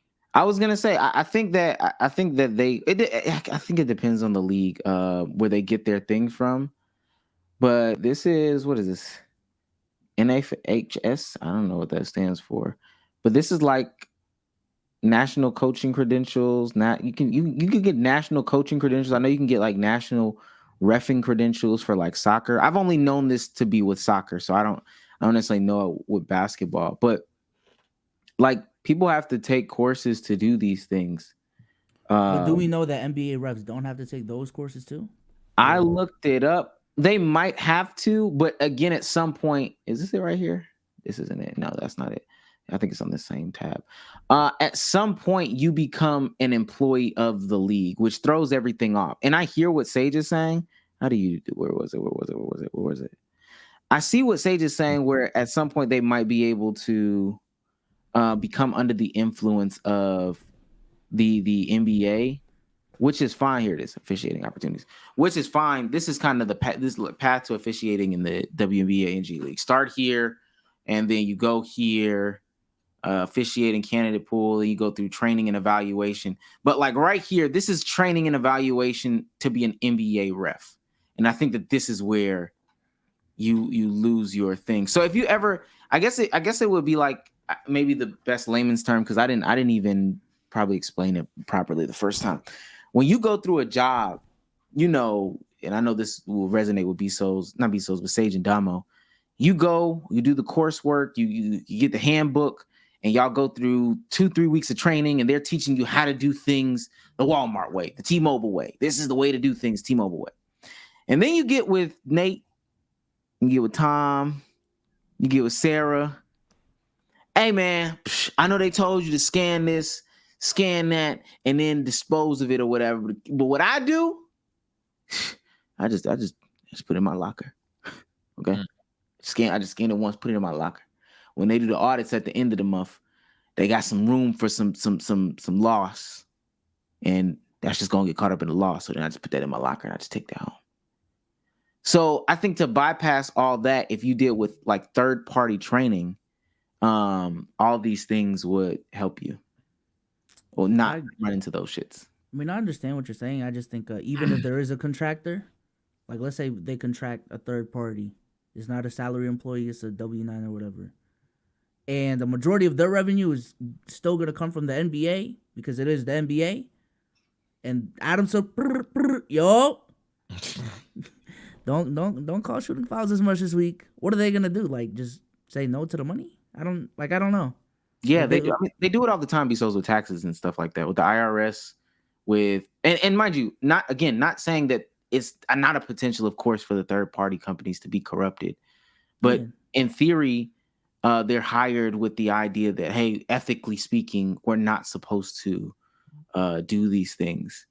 So when they come in and they audit your company for X, Y, and Z compliance, because I don't want to serious this out too much. They come through and audit your company for X, Y, and Z safety compliance. Technically, they are supposed to be third party, not benefiting anybody on these sides. Of course, you may be able to slip the auditor guy $20 and he doesn't do anything, but the reality of the situation is that most of the time they're not. I would. I mean, I feel you. I just feel like the answer with the whole referee situation is approach it more so the way baseball does. Literally, there should be a way that each call a referee makes in an NBA game is tracked and statistically tracked, and someone, whether it's AI or it's somebody's job, to cipher through all that and calculate how many calls were accurate calls. And because in the MLB and baseball, umpires have a percentage rate about how correct they call balls and strikes.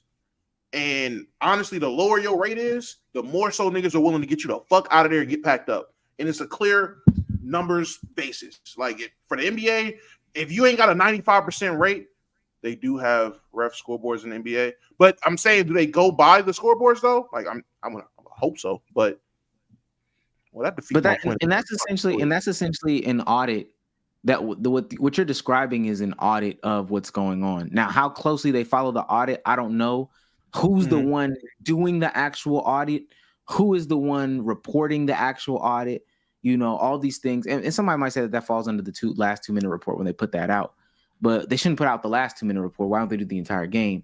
These are things. These are auditing the systems. These are, okay, well, you said you edited 8 videos this month. Let me look at the 8 videos. Let me see where you put your stamps. Let me go through that process or whatever the case may be. But people sometimes just don't do it, especially when it's your internal company, because you could just fudge the numbers. It's too easy to fudge the numbers. We need LeBron to look better. We need these numbers to look better. And also, like they said, we looked at this a minute ago. Hey, this is shams. I'm told the NBA competition committee went on Tuesday and discussed a way to incorporate more defensive freedom, evaluating how to potentially allow for more physicality, using the next few months to strategize. We might have took that for face value and said to ourselves, okay, well, strategize could mean talk. No, strategize could have meant implement this whole time.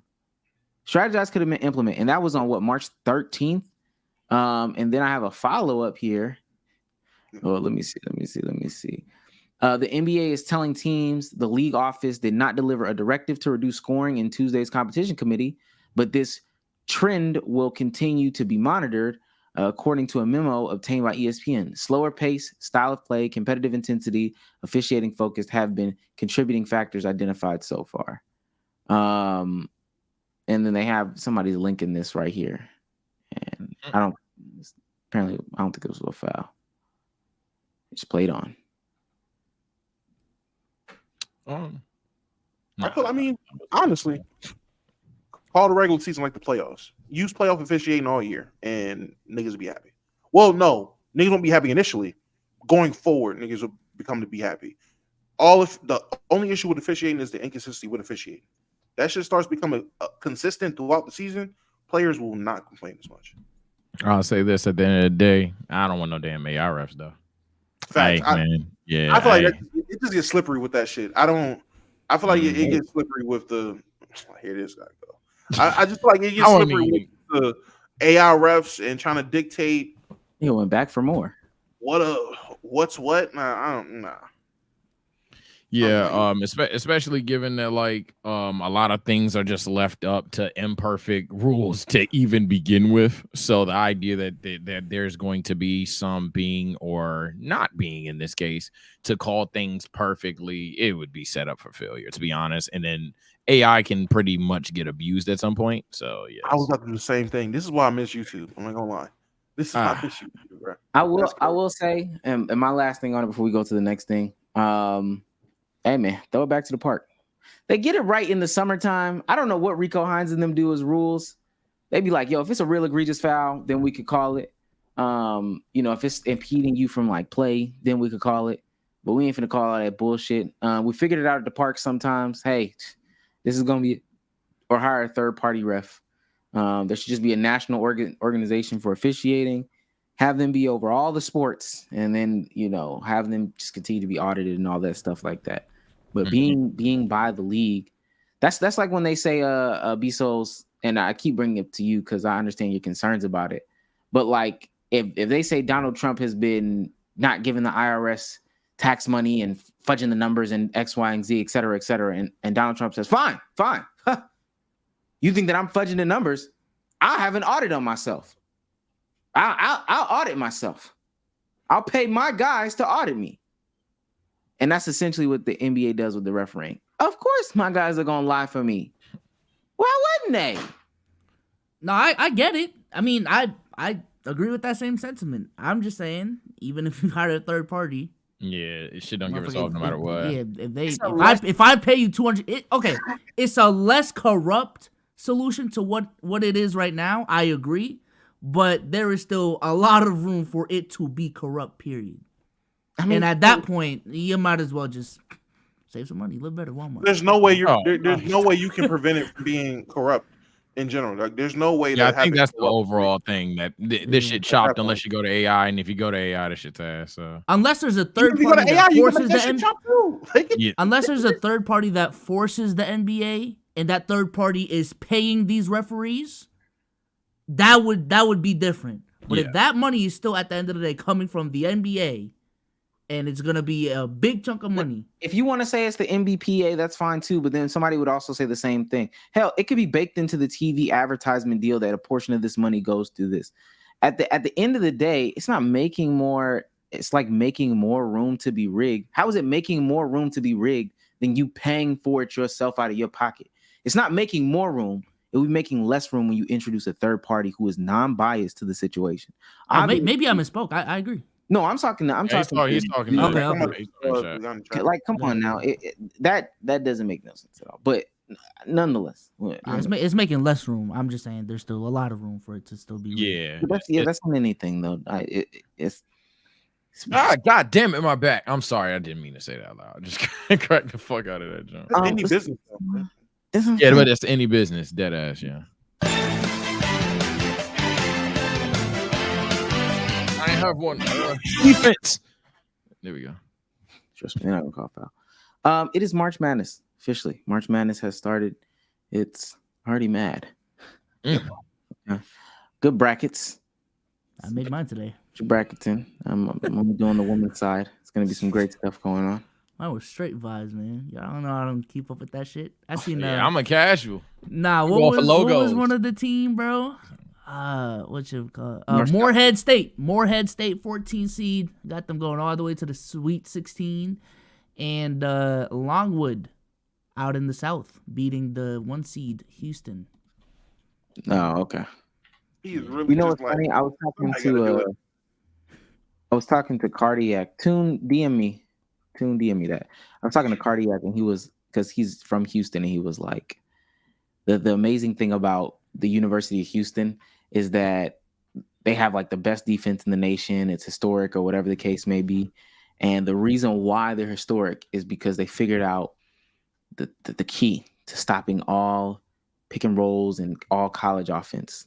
Blitz the ball handler. Essentially, step up, blitz the ball handler. They create the most turnovers in the nation because they blitz the ball handler, because college level point guards, they don't know. They just don't know what to do when somebody is like 2 people in their face. They turn into Dame against the Pelicans, buddy. They doubled me. I didn't know what to do. I've never seen this before. That's the craziest quote. He's like, I've never seen basketball. I've never seen people double me like this before. I didn't know what to do. That shit with MJ. He averaging 12 assists.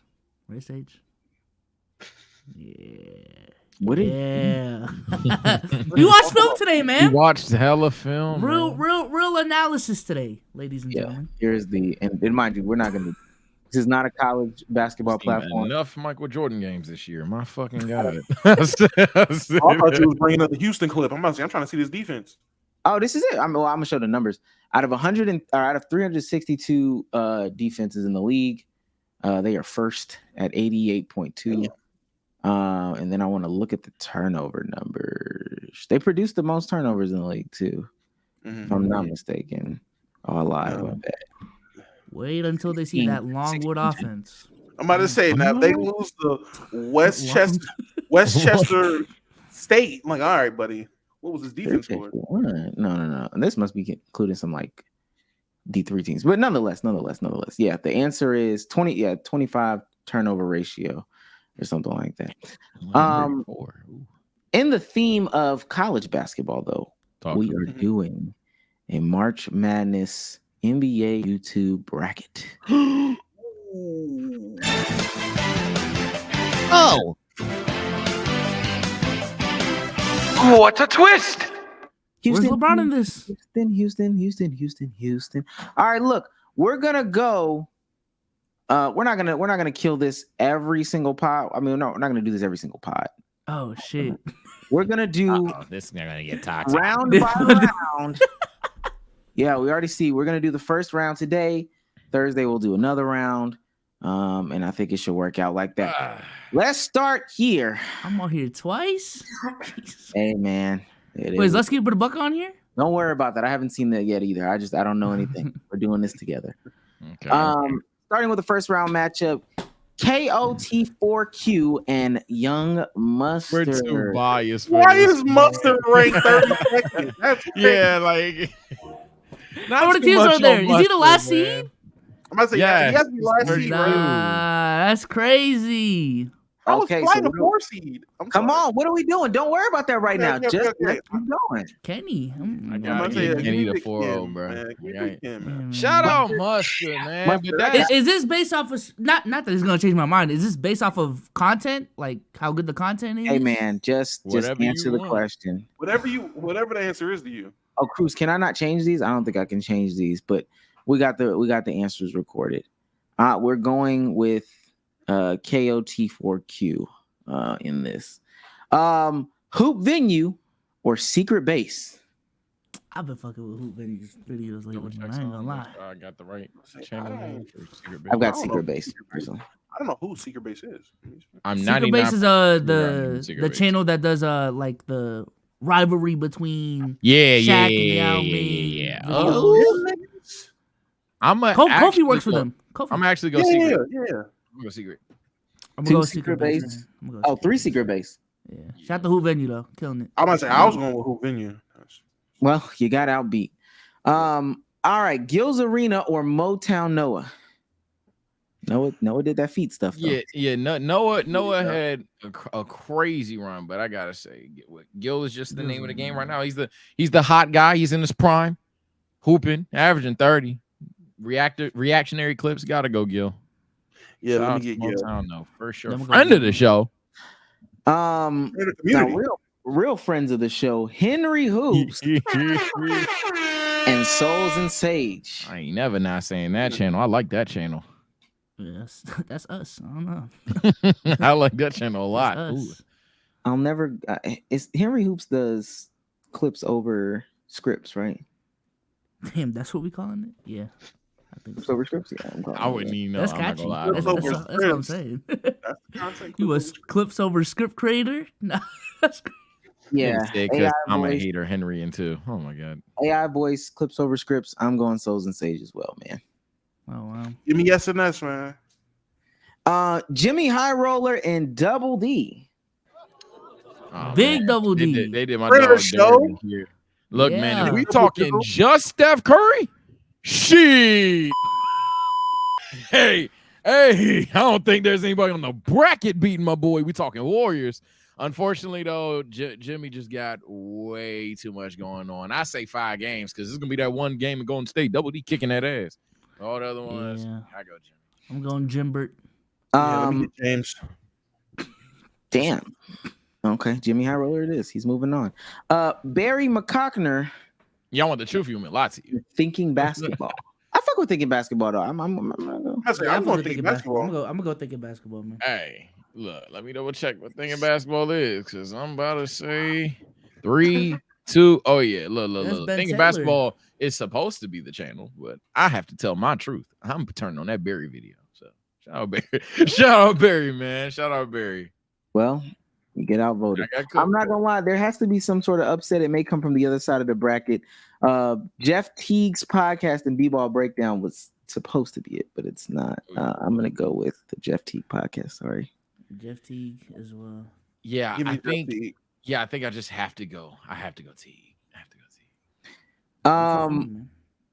Synthetic hoops or flight react. FBC. Come on, man. The best top 100 list in the game. Best reactions in the game. Best reactions to reactions in the game, man. Give me flight. Give me flight. I'm gonna have to pull a Damo on Kai right here, man. I mean, flight cool. Oh, Flight That's what we're cool. calling it now. Oh my god. I'm gonna go flight. I'm gonna go flight. I'm gonna go flight, bro. Nah. You don't want to go flight, oh, man. he don't want to go flight, I'm gonna go chat. flight, bro. I'm gonna You go do flight. not want. He is sitting down, chat. I like flight. I like flight. I like flight. Ooh, The You answer is flight. can't say pulling a Damo Okada and say you like flight. That's not. But Yeah. I didn't. I did not. That's my thing. I didn't. Yeah, you can't. You got. Yeah, nah. All right. This intermission before we go to the other side of the bracket. Erudite Jace. He's on fire. Became a YouTube member. Remember, we are doing memberships again. We are putting up that content again. We did another one. If you are on YouTube, we did another one. I don't know what to tell you. Super Arsenal, $5 says He's heating up. back at it. He's on fire. All right now, back at it. Appreciate you, man. HFJF, yeah. Since 25 give me not dog, to say, Sage, is you sucking it for $1 million? I'm gonna get my dog. Oh, You gonna get all your right. dog. Is the dog gonna do it? Well, this is What crazy. the fuck? David Dog's a Magenta friend. My dog. for $5 Canadian, and we'll get into this in a second. Should DNA test be mandatory? We will get back to this conversation. I think that is a decent conversation. Spacer right there. That's a big spacer. Alan R for $5 He's on fire. says, "Have y'all ever gone inch for inch before? Only on Not some- on the, I might say not on the timeline. No. yeah. Discord. Yo, stop. HFJF sends 59 knock to say, quitting my job to become a full-time Let's Keep It a Buck meat rider. Okay. He's on fire. Also, my other super chat was meant for Souls, not Sage, because I know how he get. Yeah, how dare he not want to suck dick? Huh? Okay, well, B Souls, the question is for you. Are you sucking it for $1 million? For $1 million, NDAs involved and all of that? Sure, man. Ladies and gentlemen, That was so easy. That was we too got easy. So easy. It's crazy. Didn't You know stutter what at all. $1 million do for you. No. You know what $1 million do for you. Smart man. Knock sends Generational another, or HFJF sends another 25 knock to say, perfectly imperfect, head ass, Souls and Sage. Wow. I don't know. He's talking about the quote from the 2000s that Souls brought up. Chronic says He's on fire. for $5, Omar, what's your beef with Player's Choice? I don't have a beef with Player's Choice. That's who you put up. He is lying. He I is don't have- lying. I He don't have a beef with is Player's Choice. lying. He is lying. I talk about everything that comes into my like eyeball vision. Okay, Mm. doesn't Bro, matter there's what. no way. There's no way a conversation about, hey man, should DNA test be mandatory turn into, all right, well, since we did that, real quick, let me just tell y'all about the worst content I fucking seen. It's 1 a.m. Like, what? Oh, he did that? Yo, He did niggas that act today? like, In niggas the act like I don't space? like chat. No. He did that last night in the space. Not Stop it. Did you do it You ain't today?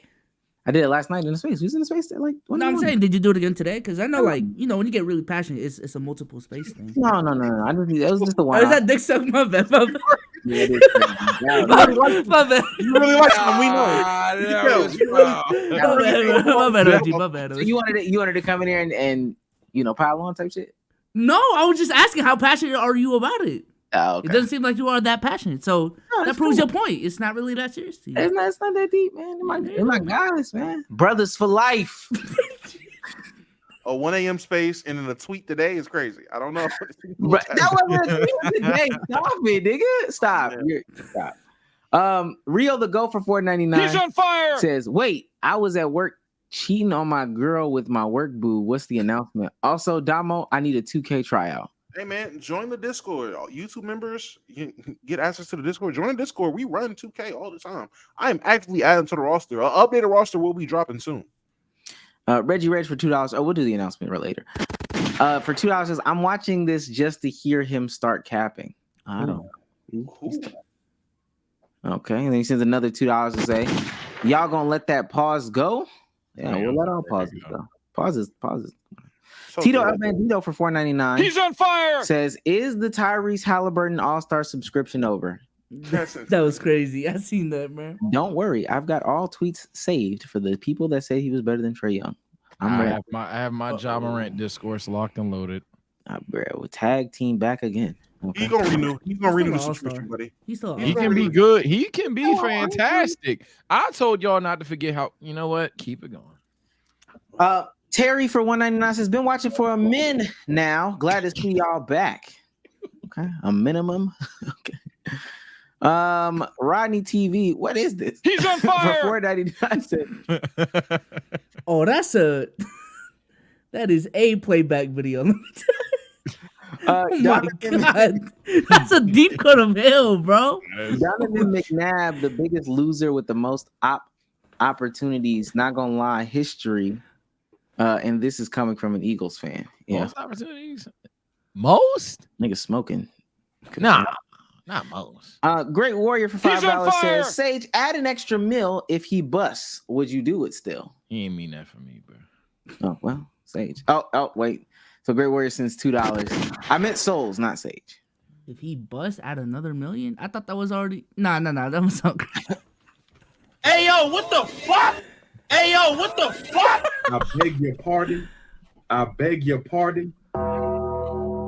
Wait, so you were like, for $1 million, I gotta make it bust. That's I thought that's kind of like a prerequisite when you thought that was required. Yeah. You weren't prepared to meet the requirement, my nigga. I wasn't prepared. I just thought it was a prerequisite. It was the territory. You just like if I paid $1 million for head and only got a minute of it, and they just hard stop. That'd be kind of crazy.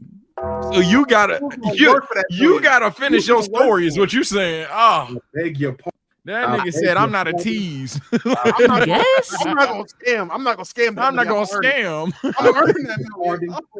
I beg your pardon. I'm at least do it big. All right. Hey, yo.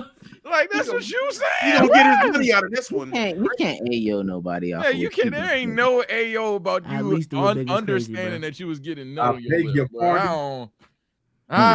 So that's a crazy one. Omar, I saw you just work hard. Oh. What? I beg your pardon. I'm gonna snack, bro. He just put him out there. He not even realize what he's saying. I beg your pardon. I beg your pardon. Hey, yo, what the fuck?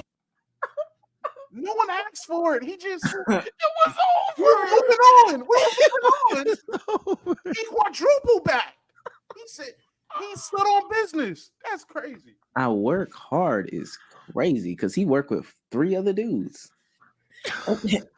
What? What the fuck, nigga? That was crazy. Samir Nelson for $4.99 says, Omar, I saw your tweet about Aaron Donald.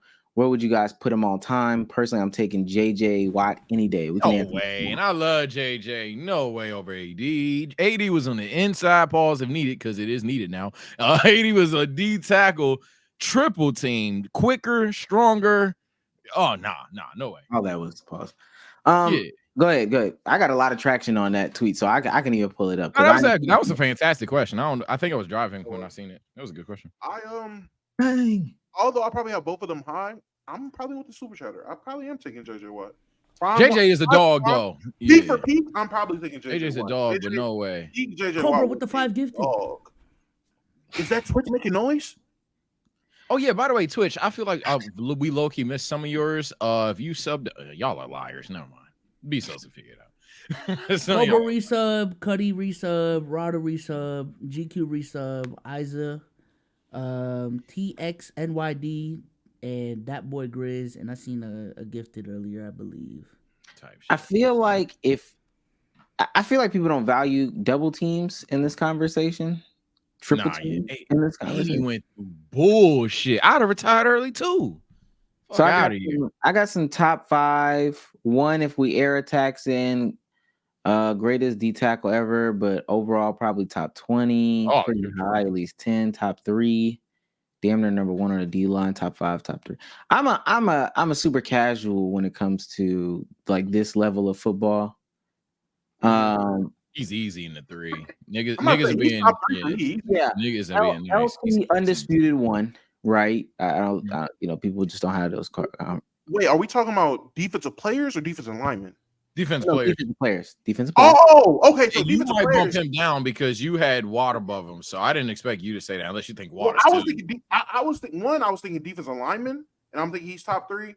But if we're talking about defensive players, then yeah, he'll move down from 3. Yeah, for me, he's in the 3. I think and there's a lot of great players to talk about. But like for me, primetime took us out of the field, dog. Like, I don't care how casual it sounds. You threw the primetime, you were a fool. And then that nigga LT is, oh my God. So you got them 2. After that, 80 is in the conversation with everybody else. Like dead ass everybody else, 80 in that convo. And I think he 90% of the time winning it. You got him over Ray Lewis? Truthfully, yeah. And Ray, look, we comparing Ray Lewis to Aaron Donald. Like somebody gotta be better. Like, let me be clear. But truthfully, yeah, that nigga 80 is some other names that people had: the Reggie Whites of the world, Bruce Smith, Joe Greens, Ronnie Lotts, Deacon Jones, Rod Woodson's, of course, primetime. Again, omni casual when it comes to football. 5, 3 on the defensive side, somewhere in there. Is probably where I would have. Biased, man. Ray Lewis ain't got nothing to do to me now. Nigga retired. I don't hate the nigga no more. AK says for 199, shout out to my boys at LKIAB, Honey Mustard, even though we took them out the competition. We got to get back to that. Ronnie TV, autocorrect messed up my take Q&A. We're doing Q&A soon. Yes, and Jake Clarkson's 999. He's on fire! Off the fucking string. Oh, snap, and I forgot. Oh, man, not again. Daniel Jean-Charles. DJC. Oh, so's potting for real for that. I feel it, DJC. Good DJC. All right. So back to our bracket. Mark is like, where does this? Yeah, probably maybe. Mark is probably like, where does this clip end? Well, buddy, figure it out. All right. On the other side, Dom 2K or Uncut Hoops? Now this I am biased, unironically. If that part made the clip, it probably didn't. But this I'm biased. That's my brother. It's Dom, man. Big Dom. 2K. Well, let me get Dom 2K.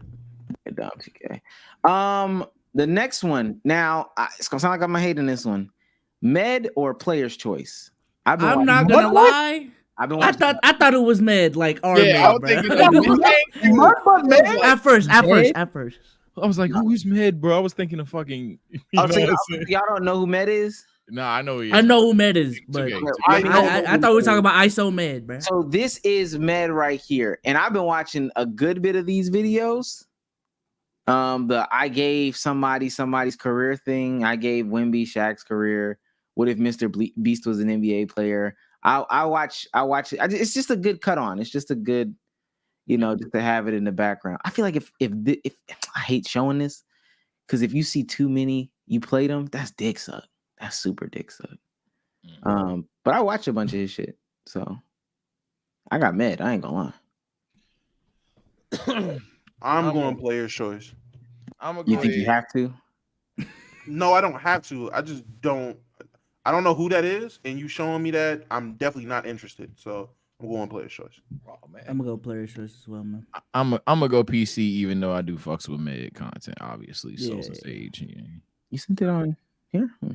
Somebody said PC Omar. Did you see it? I didn't see it. He said PC Omar be serious. I'm being dead ass. I'm being dead ass. I really fuck with Med shit. It's just an easy cut on. All right. So y'all say PC? Yeah. Okay, I'm outvoted. Rusty Buckets or Hoops Reference? Every time I have to search up Hoops Reference because I think of Basketball Reference. I'm like, this nigga ain't got no channel. He was on the pod before. Yeah, he was on the pod before. We had a rocky start back in the ye old day, but we cool now. Hoops reference? Hoops reference. Yeah, I've reacted to a list a while ago. I think this is in the comments. Oh, Rusty? Oh, I'm going Rusty. What are we doing? Yeah, I'm going Rusty. I'm going Rusty. Rusty. I was just like, I have to pull it up every time because I keep basketball reference instead of Hoops reference. Alvini Linguistics or Mike Krizimba? Oh, Give me Big Alvini, man. Yeah, I was say, upset. He is low key on a run. I'm not gonna lie. Legend of winning or Dylan does basketball. I'm gonna go low, but I don't think Dylan does basketball. Should have been a 26 seed, bro. Should have been way higher.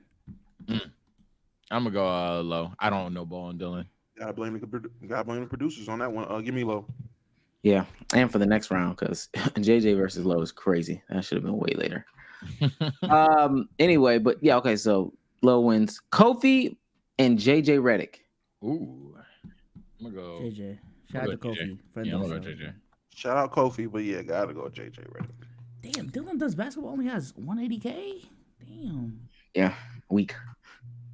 Okay. Y'all said Kofi or JJ? Nah, got JJ. JJ. Damn. Kofi my dog though. I ain't gonna lie. Kofi got me on TikTok. Yeah, I'm saying I'll be watching the Takianis. Be watching. All right, let's keep it a buck or the Deep 3 podcast. Ooh, it's us. What are you talking about, man? Man, keep it a buck, bro. Come on, man. Like, what are we doing? What are we doing, man? Give me us.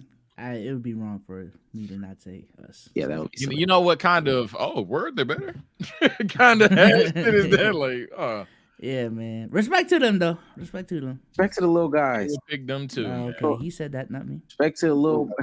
Oh, I need to talk to gotta get on the line with Mojo. All right, and then last but not least, Ant Right or Numbers on the Board. Am I tripping? That's through the wire rebranded. Yeah. Oh yeah. Oh yeah. Numbers on the board. Numbers on the board. Yeah, numbers on the board. Numbers on the board. I thought it was something. I was like, I've seen that, but I don't know what that is. All right, the producers will get that updated, and we will revisit that when we come back. Next time. We will revisit that when we come back. I'm scared. You know, we might get some hate for those, but you kind of need some controversy. All of them, for sure. Kind of need some controversy. Who want to hate? Let's talk about it. Look at you, ready. Someone's gonna join. Someone's gonna join the Q&A. Actually, this is why they're a better channel than y'all. To be honest, it's all because of Sage. Then after like some bullshit. Yeah, boo. I thought I was gonna read some more. Yeah, we go over somebody that they like. That'd be funny. Oh, I wanted to. We're looking for topics. There was a couple quotes that I seen that I want to get y'all opinions on. But let me get y'all's opinions on this first before we get into that. From Sage's favorite show. Oh, this is not my favorite show. What is Look it? at you. Big Show. Oh no. You nothing. I'm a giant. In my world, you the white girl, and I'm Kobe Bryant. What? That's a bar.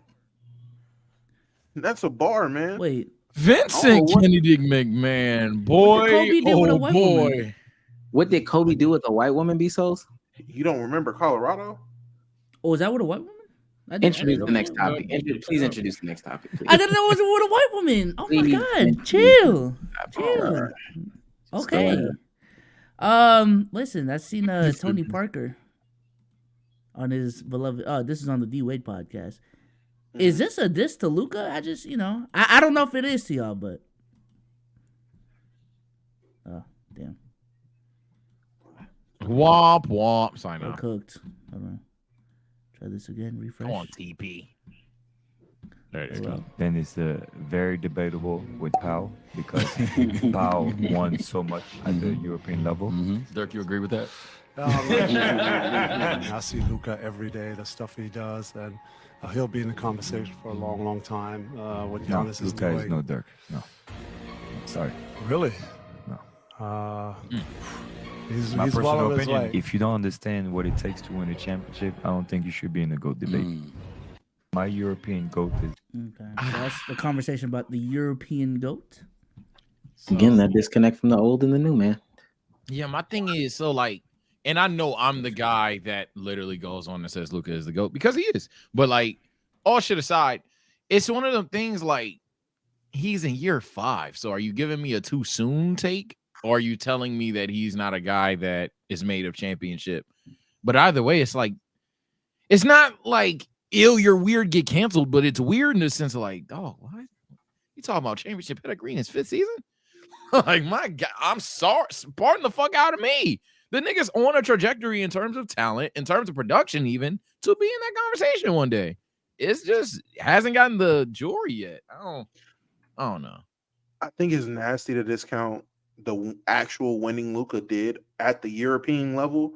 Him bringing up the Olympic European level versus Luka actually winning the EuroLeague Finals MVP at age 17. Insane. I guess I'm not gonna call it a diss, but I'm gonna call it old nigga hate. That's what I'm gonna call it because that's really what it is. It's it's too soon to put him in the conversation with a Dirk. It's too soon to put in a conversation with a Pau Gasol because they were able to win a championship in the NBA. That's so he won in the EuroLeague, right? Yeah, he won in the EuroLeague. Yeah, he won EuroLeague for sure. That's what I'm saying. See what I mean? Like that's what I mean. Like, all right, you already started off winning at the European level. Last time I checked, did Pau Gasol win in the EuroLeague? Like the European level he's referring to would have to be the Olympics, I guess. Like I don't know ball. Do I not know about Pau Gasol? Did he win in the Euro? I don't get it. Because Luka did that at 17 before he got to the NBA. And yes, we're just soon in the talks. I don't know why people have such a hard time with, I guess, people just being early to a conversation. All I'm going to say is unless Dirk did some crazy shit in the EuroLeague after 2011 that I just don't know about, would he say Dirk wasn't in the conversation until 2011 when he won his first ring? I don't know. There's a marginal amount of people that will argue 2011 Dirk is best Dirk. I think those people are a little bit far-fetched. I'm just a troll. When I did an all-time draft, if any of you find that video, I did it just because he had the ring. But in general, yeah, that's ridiculous if you were to think, oh, you just get some Zenkai Super Saiyan boost once the ring's on your finger like it's a goddamn Infinity Stone.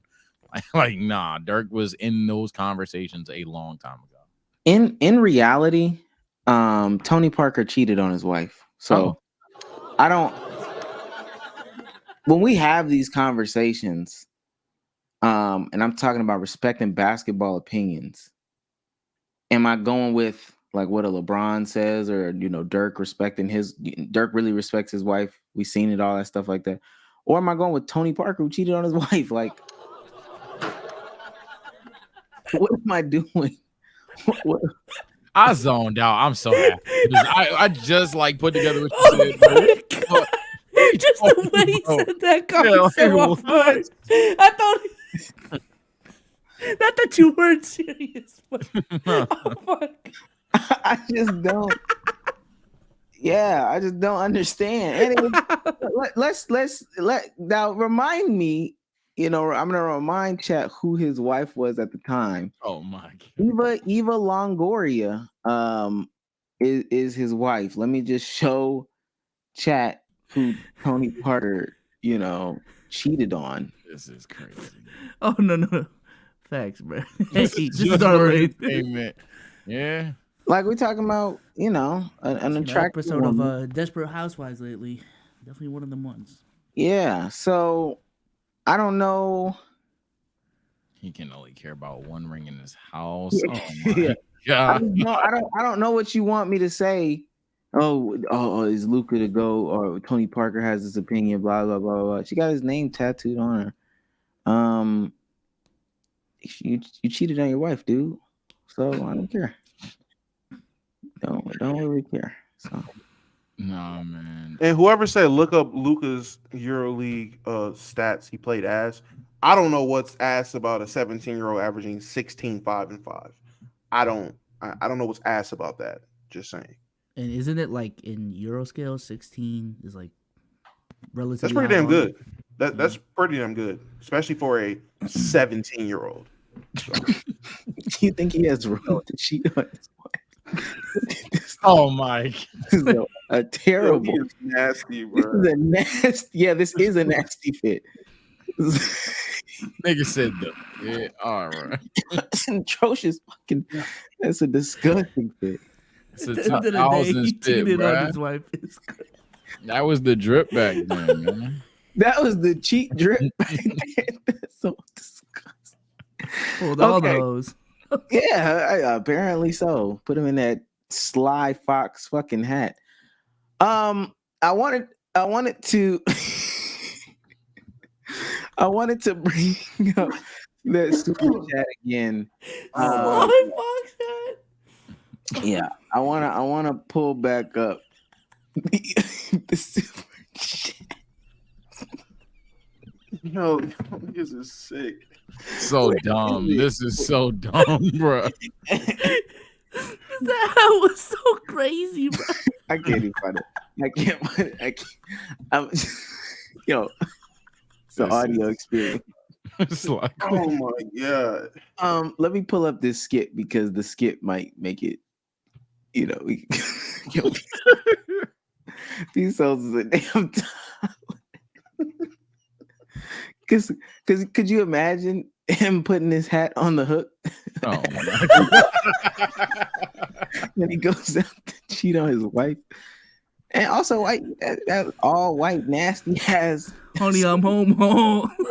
Yeah. Oh, eat a croissant ass dude. Yeah. Mind Y'all you, niggas hell, bro. A real baguette eater, bro.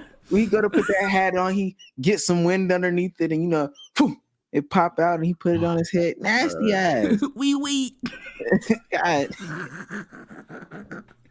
Yeah, this man is a child.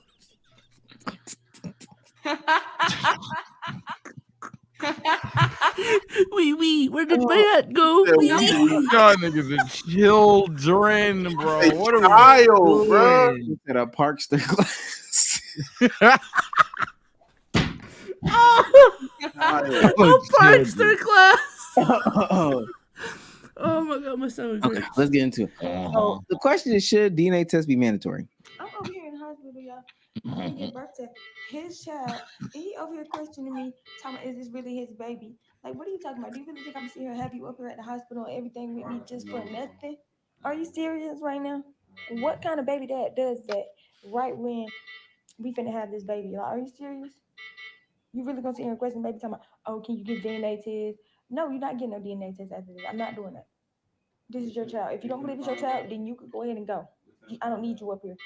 Because all you're doing is stressing me out. Yeah, we are finna find out. And that's so weird for you to even be saying that, though. Why would you even say that? You don't never want to claim your kids. Why you never claiming your kids? Like, I don't be doing none of that cheating stuff or none of that. What are you doing? Bro, like, I'm sick of that. And you know what? I'm not even gonna say nothing, bro, because I'm not getting no DNA test. So if he don't think it's his child, Well, she doesn't. he just won't have a child. We don't really need you over here. He in here stressing me out. Like, look at me. I look a mess right now. And you over here doing all this extra stuff, stressing me out right now. Talking about you on DNA test. Okay. You gonna get your DNA test. You can really go ahead and go. So we had and sorry to burst the bubble for a lot of people, because I'm not gonna lie, y'all fantasize about getting cheated on a lot. It's a fake video. Sorry. I know that makes a lot of y'all, you know. I wanted actual discourse. Got Tony Parker on the ox? What does that mean? Wee ass on. Yo, now You don't sponge. these souls hate Tony Parker. Should DNA tests be mandatory? Yes, I do believe so. Just so you don't even put men in the position to ask what that guy had to ask. I think it's one of those things. If it was mandatory, I guess we just got to do this, and no one would complain if it was mandatory. But the fact that it's not, now conversations got to be weird. You know, it's just double two-factor authentication. That's all it is. Make sure everything's right. That's all. I mean, what's the harm? If there's no harm, I mean, fuck it. like at that point, At that point, just have it be a part of it. Just put that bitch on there. But if it's like any level of harm, then I guess. But I ain't gonna lie. Yeah, what's the con? I would say any father should be required, at least upon request of the man that's suspected to be the father. If the woman is saying that this man is the father, then upon his request, it should be required for a DNA test at the very least. I don't think every child should just be given a DNA test, but upon request. This fantasy about getting cheated on has got to stop on the internet. I don't. I be, and it's this fresh and fit Myron and Kyron culture. Myron and Kyron. I see this one person, your lady go 50-50 with you. She gonna tell you to mind your business when you see that foreign come scoop her at 10 p.m. Yeah, what? What? Your lady goes 50-50 with you. She gonna tell you to mind your business when you see that foreign come scoop her at 10 p.m. Is that Tony Parker? No, You don't read a fucking book, bro. Y'all really let these e-hoes fuck y'all life up, bro. What types of lives do y'all live?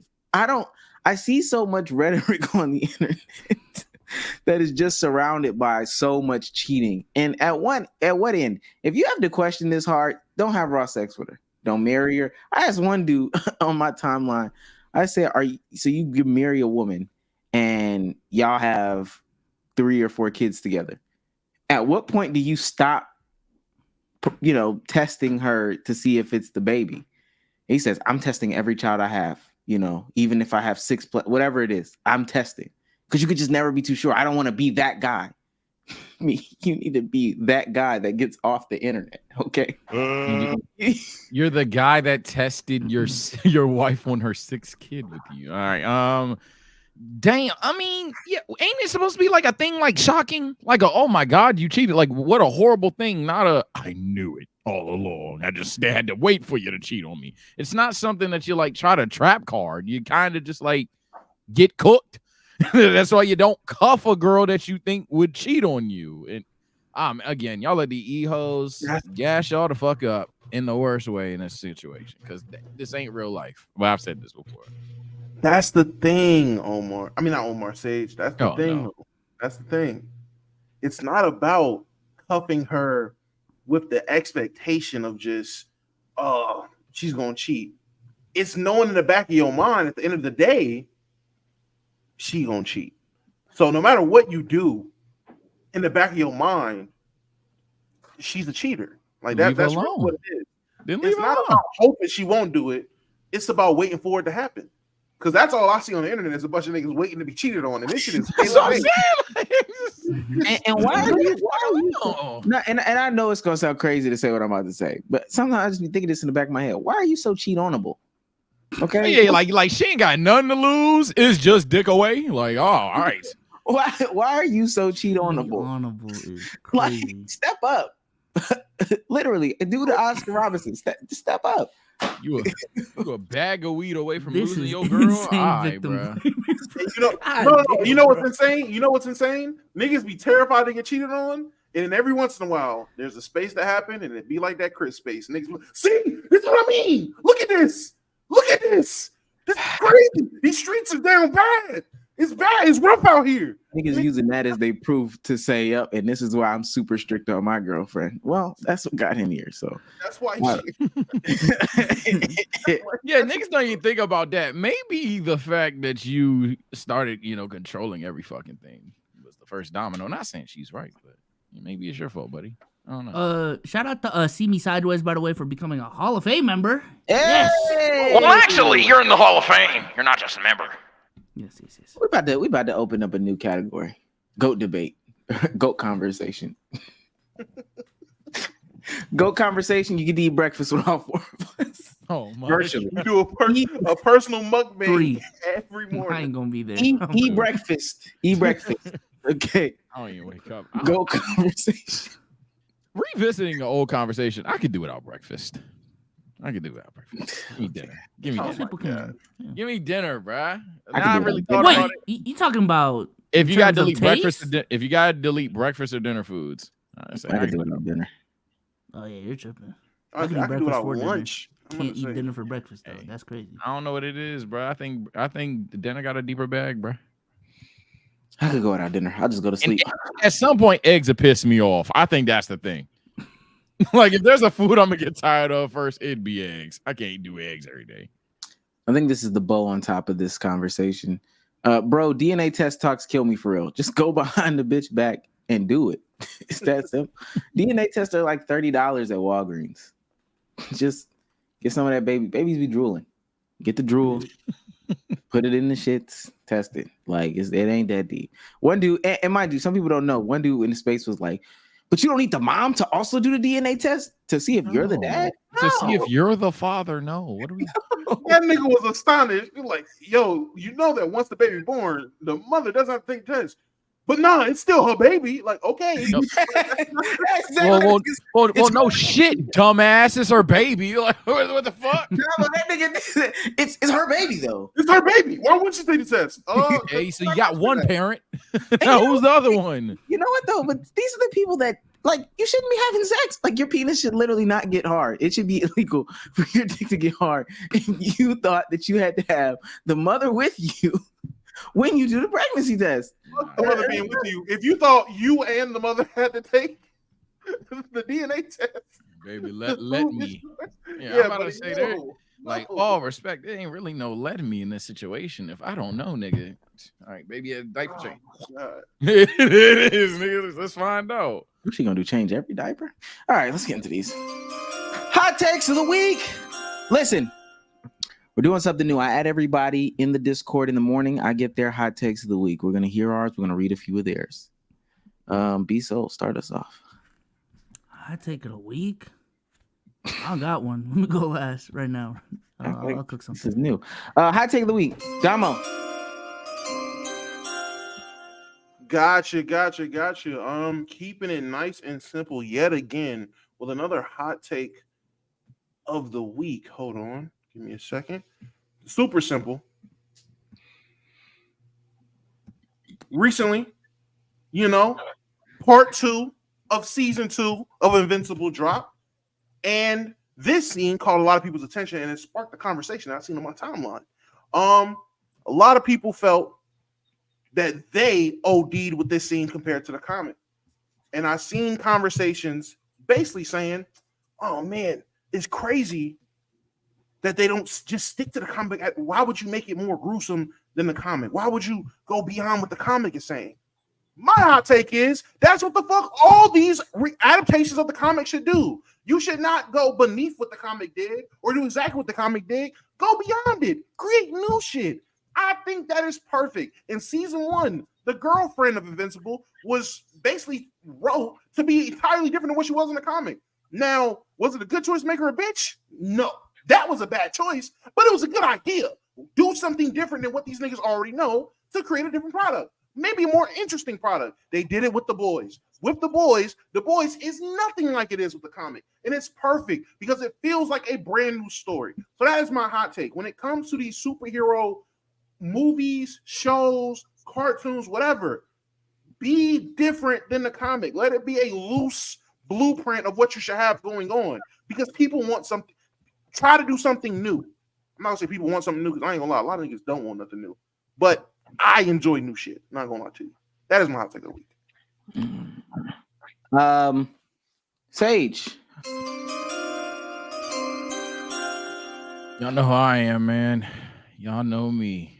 We gonna get a little actually in here, but I had some. Where the fuck? No way! I lost the tweet, bruh. Oh my god, it didn't. Okay, well, fuck it. I'm gonna just go off the dome. I'll find the tweet when they need be. But with the recent rise of the Avatar Live thing, a lot of Avatar shit has hit my TL. Ain't gonna lie, a lot of you niggas are stupid. And not only that, maybe a racist. Cause my hot take is, dog. Look, you can say the series is worse. Y'all do realize Korra is not weak, bro. Like Korra's fucking up. Korra's fucking up the gang, bro. I'm sorry. It's just you got Aang. That's it. Korra fucking up the gang. I'm tired of seeing every time I go on Twitter, bro. Niggas is just daily slandering X or Y or Z player from their motherfucker from that show. I'm like, bro. And first of all, the show not even that bad. The series with the dude that's flying and stuff, that's actually was low-key enjoyable. But nah, I don't really have one this week. I thought of one off the muscle. Yeah, y'all niggas just don't understand the shows you watch, bro. And that's fine. Niggas just be turning on TV and zobbing, but I feel like y'all just don't understand shows you watch. Because I never knew Avatar discourse was this annoying than it is today. It is because they don't like women, but hey. Bad take, terrible take. Prove it wrong, then, nigga. Q&A. Great Scott. You know what I say? Prove it wrong. Big O. Oh, the man with the iron lung died. That's crazy. Listen, the only reason why you're afraid of automation is because you don't understand it. It's specifically to the point of like taking jobs and stuff like that. You just don't know what you're looking at. You don't know how to get hip with the times. You don't know how to get new with the times. Some articles have been coming out. Some news has been coming out. Why self-checkout closed at some Walmart's, Target stores. Here's what we know. Also Costco. There have been a lot of issues with self-checkout. The company has not issued a corporate-wide directive on self-checkout, but lets store managers experiment with what works at their locations. And they're talking about implementing self-checkout limits. Only people who are, this is it. This self-checkout is for members, so you got to become a member to indulge in self-checkout. They're doing a lot of things to, try to help mediate the self-checkout problem.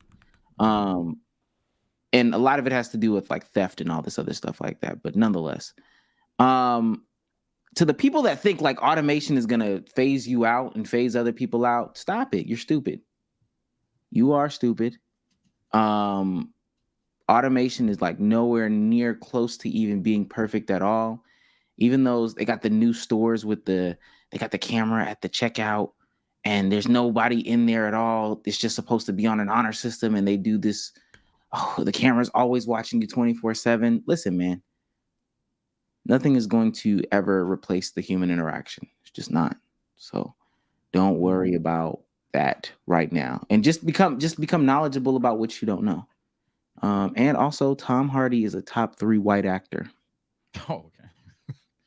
Nah, they got rid of grocery bags being free. You know me? I don't know if that's everywhere, but it's not free no more. Oh, that's trickling down to the East Coast apparently. Pisses me the fuck off. But hey, I don't pay for that shit. I treat every store like a damn Costco's and BJ's now. Fuck it. I ain't paying for that shit. But what's crazy is when they start seeing, and I want to know the numbers on that, when they start seeing the decrease in people shopping at their stores, it genuinely, I didn't realize how much it affected me until I was like, wow, like if I choose not to buy bags, I really don't go to the store. Bezos. Okay, I got it. So I was watching some of our basketball tape on my stream earlier, from the second Atlanta trip. And all I'm gonna say is, man, I am an underrated basketball player, man. Yeah, I said it, man. Yeah, he doesn't have a hot take. I don't have a hot take. No. I'm like, what? Yeah, man. I just think there's this perception that I don't know how to play a lick of basketball whatsoever. But nah, give me good stamina, I will cook 60% of the chat. Oh. Yeah. Okay, now that might be a hot take. There we go. Give me good conditioning. Give me enough stamina so I don't get tired out within 5 possessions. I'm cooking 60% of y'all, buddy. I'm about to say, to add on to that, if we're using the DreamCon trip as the basis of the experiment, give me the same take as B-Souls. I'm up in that bitch that 90% of the chat. Not gonna lie, unless you some tall African dunking or some other tall nigga that's not dunking. Niggas was not seeing me. A lot of y'all aren't skilled. I'm gonna just be honest. No. If you say that, and then all of a sudden our chat, I'm 6'5". I play D2. Yeah, everybody's 6'5". Look at everyone. Not me. No. You're not cooking me. I ain't at that 60%. Everybody 6'7" D1 with no plane ticket. Shit crazy, bro. Everybody asked niggas to drop the film. Asked niggas to drop the film. Nigga, who is that shooting with his feet out? Who is that? Oh no. That's a warm up. All right, buddy. You 6'1" on the net. 5'8". I want to read some of these real quick. Q&A link. This is from Darren. Darren Saintus. I still think Bane is a better villain in the movies than Joker. Joker's just a better actor, though, but it's not that far. Nah, villainy is about the character. I think Joker got it, but Bane is one of the ones. I think Batman's the best villain of all time. Okay. The idea that Spider-Man doesn't kill people and Batman don't kill people is absurd to me. The phrase dick riding, this is from Slender Halal. The phrase dick riding has ruined the ability to give praise or criticize when it was previously deemed acceptable. That's just true. I thought it was a WT. what he was saying. I'm about to say, yeah, I don't even have anything to add on to this. Crew says pro wrestling is more mainstream now than it was 20 years ago. More mainstream. Yes, it's weird because there's a whole women's audience that's there now, an entire women audience that's not there that was. So actually, I'd say technically, yeah. Okay. Nah. But it don't feel. I know what we like, the nostalgia attitude era shit. So, I can see how it's not, but it's technically more mainstream for sure. I just feel like wrestling was a part, and maybe I'm just bugging because I'm not into wrestling, so maybe I'm just not tapped in. But I felt like wrestling was definitely a part of pop culture in the 2000s, especially the early 2000s. Like that was a part. It is now, though. You got your boy, and that's what I'm thinking. And now that I'm thinking about it, maybe just because I'm not tapped in now, but really thinking about it, motherfuckers like Bad Bunny just jumping in and getting their head pay-per-views whenever you want. In theory, it's crazy as fuck. Like that's what. Johnny Knoxville was at WrestleMania. It's like, nigga, what? Lotto want to do? No, not Lotto. Cardi B want to be at this one. Nah, it's y'all again. We niggas grew up, so I'm not watching no more. But it's there. It's there. Damien says the PSP being reimagined in today's technological context wouldn't sell as much as people think it would. I agree with that. Yeah, I agree. Yeah, no, people don't give a fuck about no handheld console no more. We have a phone. Yeah. Last two. Damn, there was some that I thought were really good. Oh man. Oh. Sydney Sweeney, this is from Tony the Tiger. Sydney Sweeney flaunting her private parts in just about every role she's in does not make her a W actress. I don't know, ball. Get a grip, buddy. You focus on the wrong things. What is your timeline like for that to be your hot take? What the fuck? That nigga seen too much Sydney Sweeney praise. It's been award show stuff, and she's got her titties out. And I mean, it's award show stuff. She's got her titties out, but she's just, I guess she's topping the milk category. But like when she's next to, some real hoopers. I know the picture you're talking about. She still look good. She looks like Julia Newman, a fine hooper. A fine basketball player, man. Did I send it in the group chat? Hold on, let me try to find it real quick. She was standing next to. What's crazy? I don't even know who this woman is. I don't know. She was. Yeah, I don't know who she is. But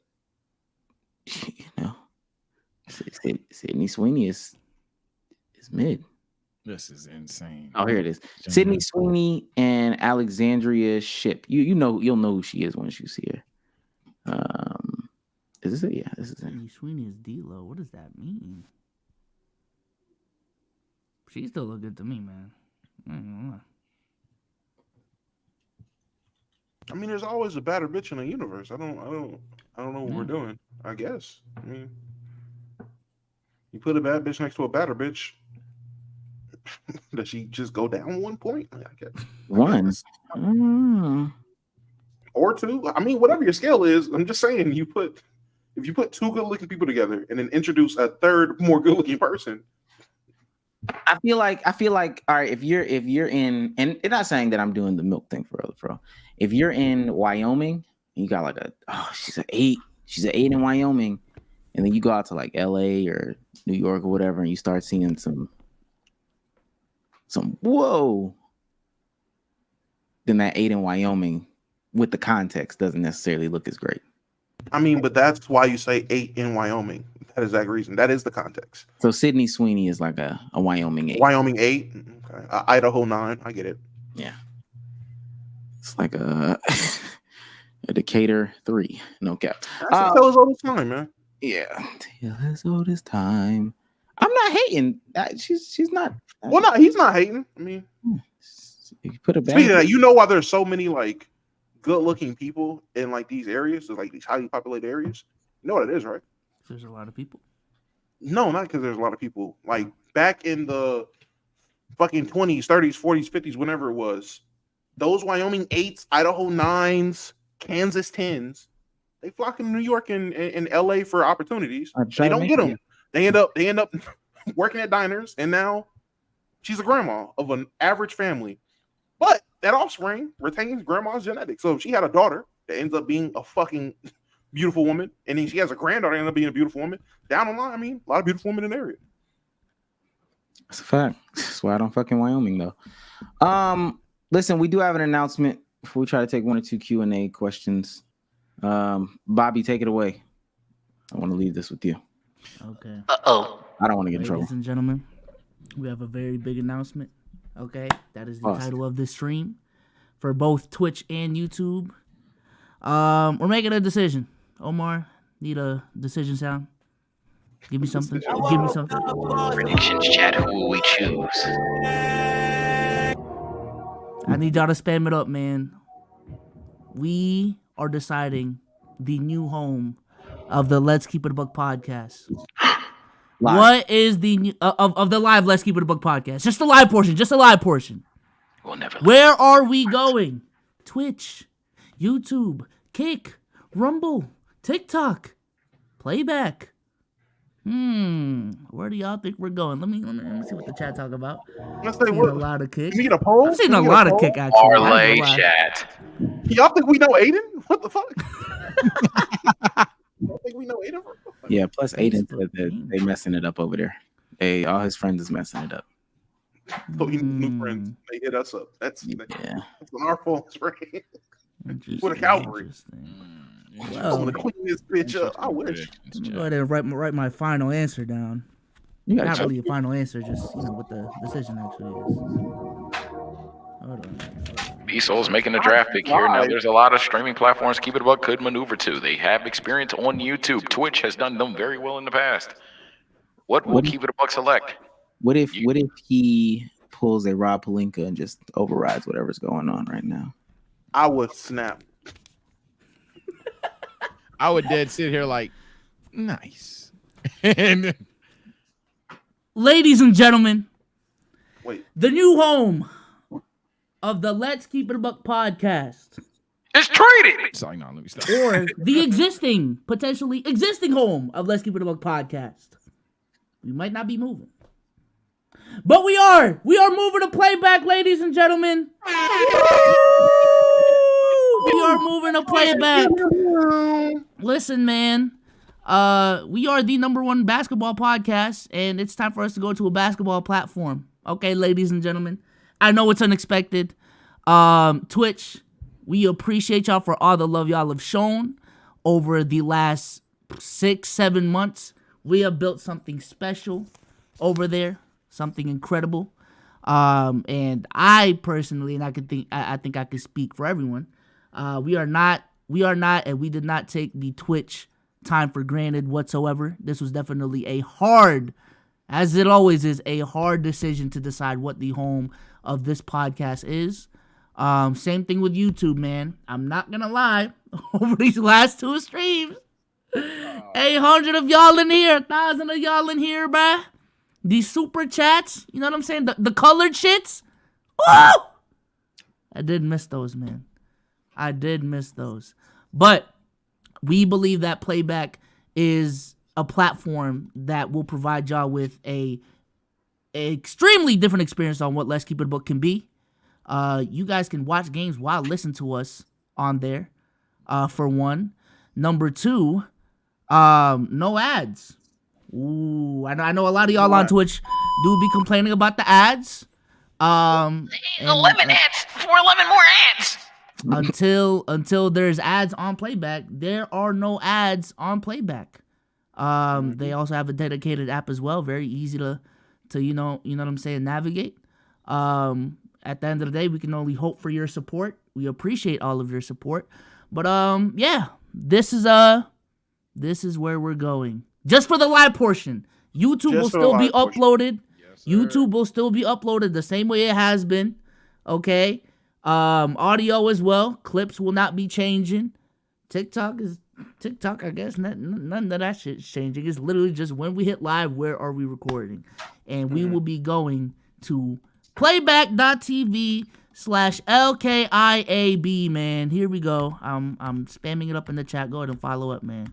This is gonna be Real a new quick, home starting Thursday. Welcome back, Playback. Are we gonna tell them the plan going forward, how we're doing the whole playback thing, or is that gonna be a surprise? Playback. I ain't gonna lie. Gotta leave him some mystery, man. Gotta leave him some mystery. If this is some people's last hurrah, so be it. But for the ones that pull up, oh man, this could be the start of something new. And another It's gonna get crazy. It is just the live portion of the podcast. I'm pretty sure all of us are still going to be live streaming on Twitch in some way or another. Oh yeah, I'm still streaming on Twitch. Oh yeah. The solo stuff, but yeah, that's different. Now I would hurry up. I would skedaddle over there. I want to make some things clear. You don't need League Pass in order to be on Playback. You can watch us just like regular. Now, with that being said, we will be doing some giveaways on Playback. VIP passes. For those who don't know, passes. if you get a VIP pass to our room, whatever is on our screen, even if it's nationally televised, even if you don't have League Pass, you will be able to watch whatever is on our screen. Correct. So yeah. And I will be breaking down the reel in a space after this. But let's get out here. Let's close this out with one super chat. I'm not super chat. Hey, how you doing today? Don't ruin it. I'm all right. How about yourself? Don't blow it. Don't blow it. We're good. Can y'all hear me clearly? Yep. Clear even. All right. So my thing was with Sage when he was talking about how Cora would wash Team Avatar. I would disagree with that. I think she struggles with a lot of the members. I think she 100% washes like Zuko, but like if you're saying washing, like are we talking about like they're about the same age? Nigga, she is the Avatar, bro. I don't know what we about to do. Bro. But Aang probably got it. But like you can't bloodbender Katara. So that's pretty much out unless you about to say Katara would just pure water bending would beat Avatar state Korra. That's crazy. Toph, same thing. Yes, they fought, but one, that was a way weaker version. Two, obviously 9 cents to kill. And 3, there's a easy counter to Toph, just fly, which Korra can do. which Korra can do. So it's again, Aang for sure. Aang could handle it, but like we even saw Korra fight the Red Lotus, and the Red Lotus is fucking wild. I'm not gonna lie. I want to also step in and interject. All right, so now team versus team is different because I was gonna say because that's just unfair. You're gonna take 12-year-old Team Aang versus like 18-year-old Korra. To be honest with you, I'm still taking Team Aang. I'm about to say don't do that because I'd take Team Aang at that point. But Korra, but people that say that Korra would lose to like 4 out of 5 people on the right is insane to me. Now was he? Oh, okay. Yeah, so no, I think she struggles heavily with Katara because we've seen Korra struggle against agile opponents such as Amon. She struggled heavily with, and Amon was only water bending. And yeah, you could say it was a new Korra, but it still doesn't deny the fact that she struggled with like Tulak, who was also really agile, and even Zahir, who was a new airbender who was agile. She struggles with agile fighters. Zahir knew how to fly. Both of those people, I would argue, may be stronger too, because Team Korra ain't the Red Lotus all the time either. They beat them in very specific settings and situations. But Korra, while poisoned, was able to beat a nigga that learned how to fucking fly. I ain't gonna lie. Like, nah, I can't hear the Avatar losing to anybody outside of the Avatar. I don't know. She also, well, I'll say this: if we're talking about struggling, you said you wrote off Zuko pretty fast. I don't know why. Final form Zuko. Yeah, of all of them, Zuko you packed up. Final form Zuko is strong. I'll give you that. But going against like a, I don't want to call her Korra just like she's like a wall, but because she's pretty agile herself. I don't think Zuko will be able to overcome someone who is so like a jack of all trades in that sense. Like not even close to being a master at any of them. She was a poor bender in a lot of regards, to be honest with you. So I think that's why I'm willing to write off Zuko pretty easily. I'm not saying it's just gonna be like, oh, Korra's just gonna one shot him. But I think out of a lot of the team Avatar, he's probably gonna be one of the quicker ones to get out and sustain a fight versus like Korra. Because like if I could go back to the point like where Sage brought up what was it, Zahir? Like Zahir, yes, he did know how to fly, but he was far from being a master or even the same level as Prodigy as like a Katara. Like we gotta remember, Zahir by the end of that book was maybe like what, a couple months into being Korra was half dead when she fought Bender. You said what? I said Korra was dead when she was fighting him though. Like she didn't even lose to him. She died via poison or almost died via poison. She was poisoned, tied up, literally fighting for her life, hallucinating, when able to box all three of them. I'm not acting like Zahir is the strongest airbender or anything like that, but what I'm saying is it is not even remotely complex in the sense of how they even went about attacking Korra. That the fucking Avatar is doing 90% of people dirty, and I don't think that changes for Team Avatar outside of Aang, because Aang would just Aang's just straight up stronger than her. I mean, I kind of hear you, but again, literally Katara was a one-of-one genius prodigy at waterbending, and again, you making a face, Omar? No, keep on. Okay. I guess was a one-of-one prodigy, and we've seen Korra struggle with pretty agile defenders. Like I disagree with the one-on-one prodigy. Toph's a bigger prodigy than Katara. Like if you were gonna do this, I'd understand Toph. He's talking about I know what you're talking about. I know. She's pussy. Listen, take this to the TSO stream. Yeah, take this to my chat. Let's take my chat. Okay. Take my chat. I appreciate you though, Cozy. I appreciate you bringing me up. Thank you. Yeah. Let's read these last couple super chats and then get the fuck out of here, buddies. Ladies and gentlemen, we got this is from Alan. I'm Arthur 5'9". I'm 5'9". Hakeem, chill out, little bros. That's directed smack at B Souls. That ain't directed to me. Okay, buddy. No, I'm just saying.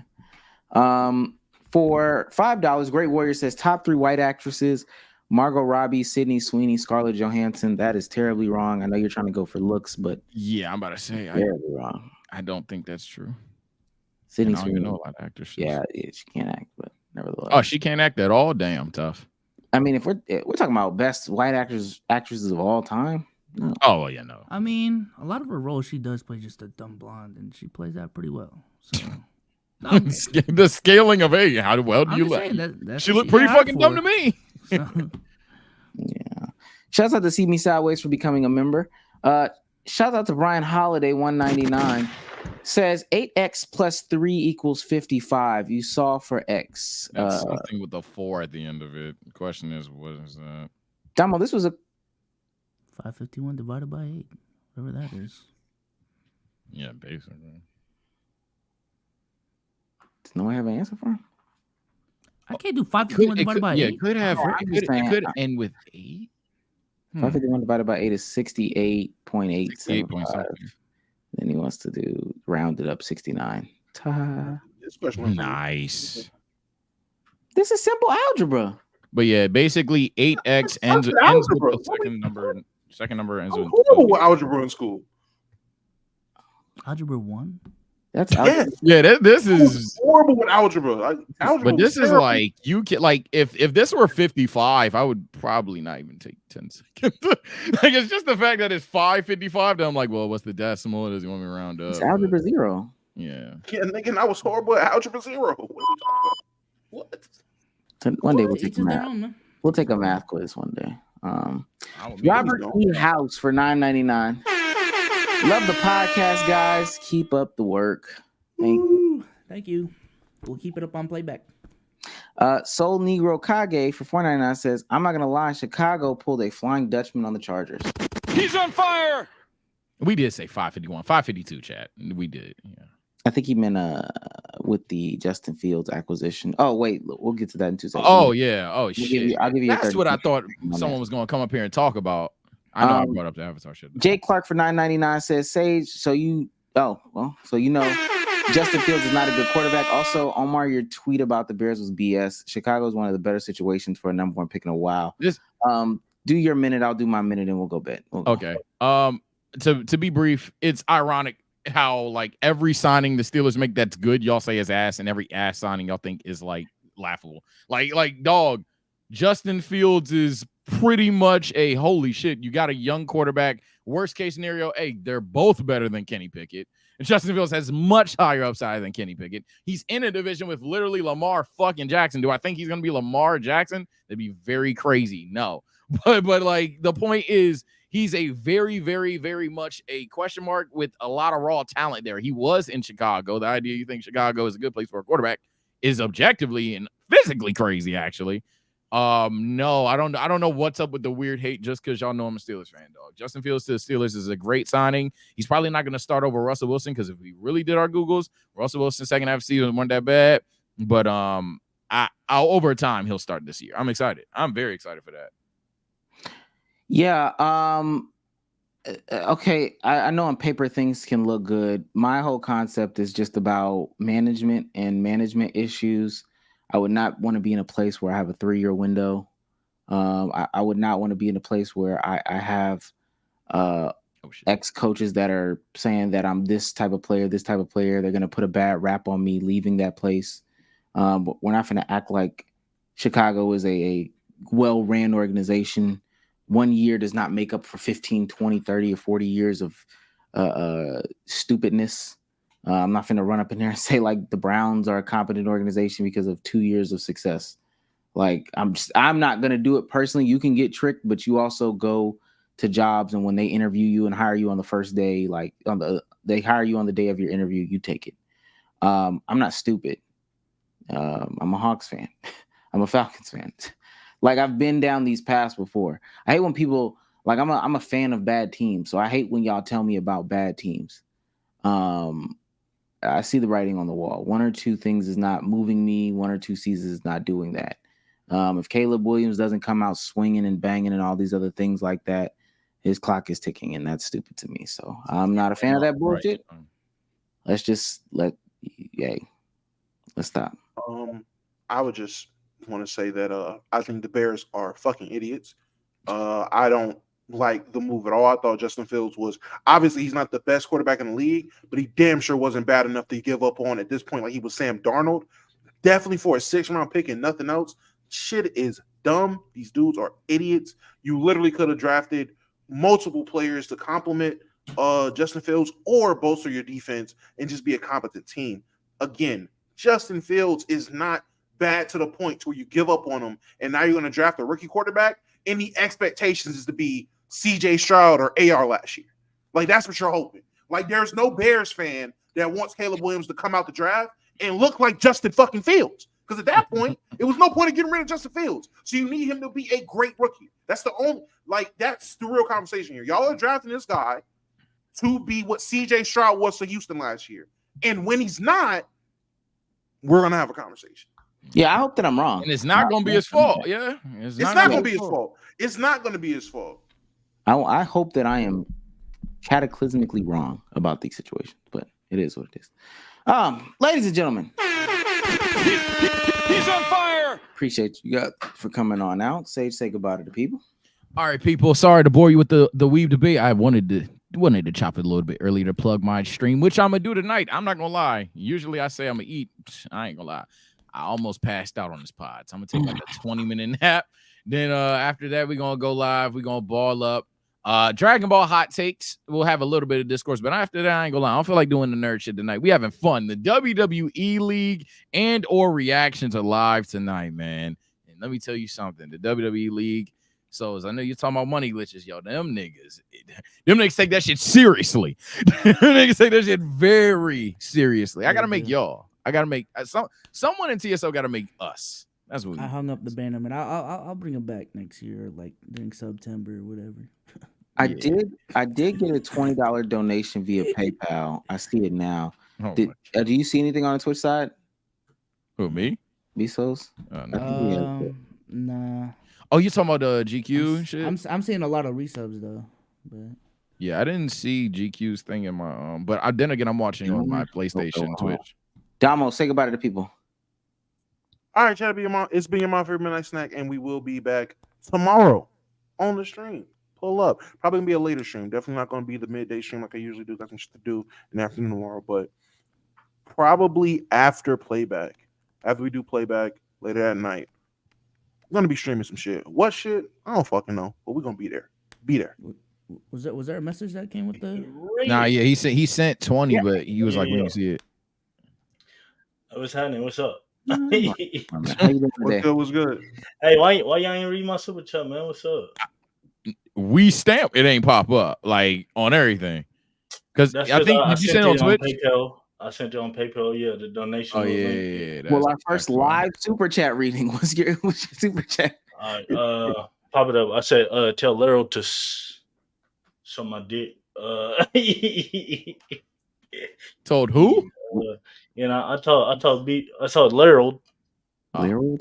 He's talking about Larry. No, I know he's talking about Literal SMD. You feel me? But I said, be souls, bro. You need to get over it. You need to put your pants on. You need to tell your girl that y'all finna move to Atlanta because we need y'all.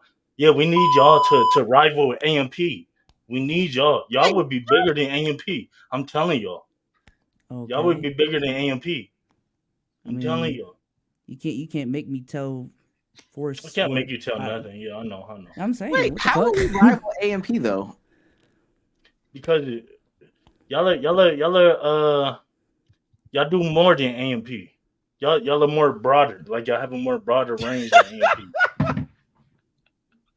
Y'all do. He's cooking. Hey, Damo, tell me I'm not lying. Y'all have a broader range than AMP. This guy's good. I don't know, bro. Y'all annoy me, bro. Y'all need to rival them though. Y'all deserve that shit. You feel me? And y'all earn that shit for real. Yeah, and Omar is the GOAT. I feel it. Just don't tell me what to do in my relationship though. Oh yeah, I'm sorry. I'm not trying to do that. No, it's cool because you said it twice. So I'm just saying. Oh yeah. I know how it be though. But Omar is the GOAT at hosting, and you put all this together. You know, B Souls, like you put all this together. I don't think you understand how important of a piece that you are. You're like a chess master. You feel me? Like you Someone say Nick Fury. yeah. No, I appreciate. I mean, it's coming from a good place, so I appreciate it. But just don't tell me what to do, type shit. Appreciate it. Oh yeah. Okay, we're going to bed, GQ. Appreciate you. All right. Love y'all. Okay. Bezos, say goodbye to the people, man. Hey, appreciate y'all for coming through. Once again, we will be live regularly on playback. The main pod will be on playback. All right. StreamYard.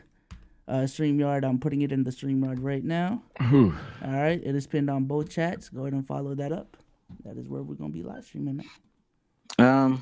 Hey, y'all, man. Pod over, bro. Who says take care and stay blessed? Is that Sage? Yeah, take care, niggas. All right.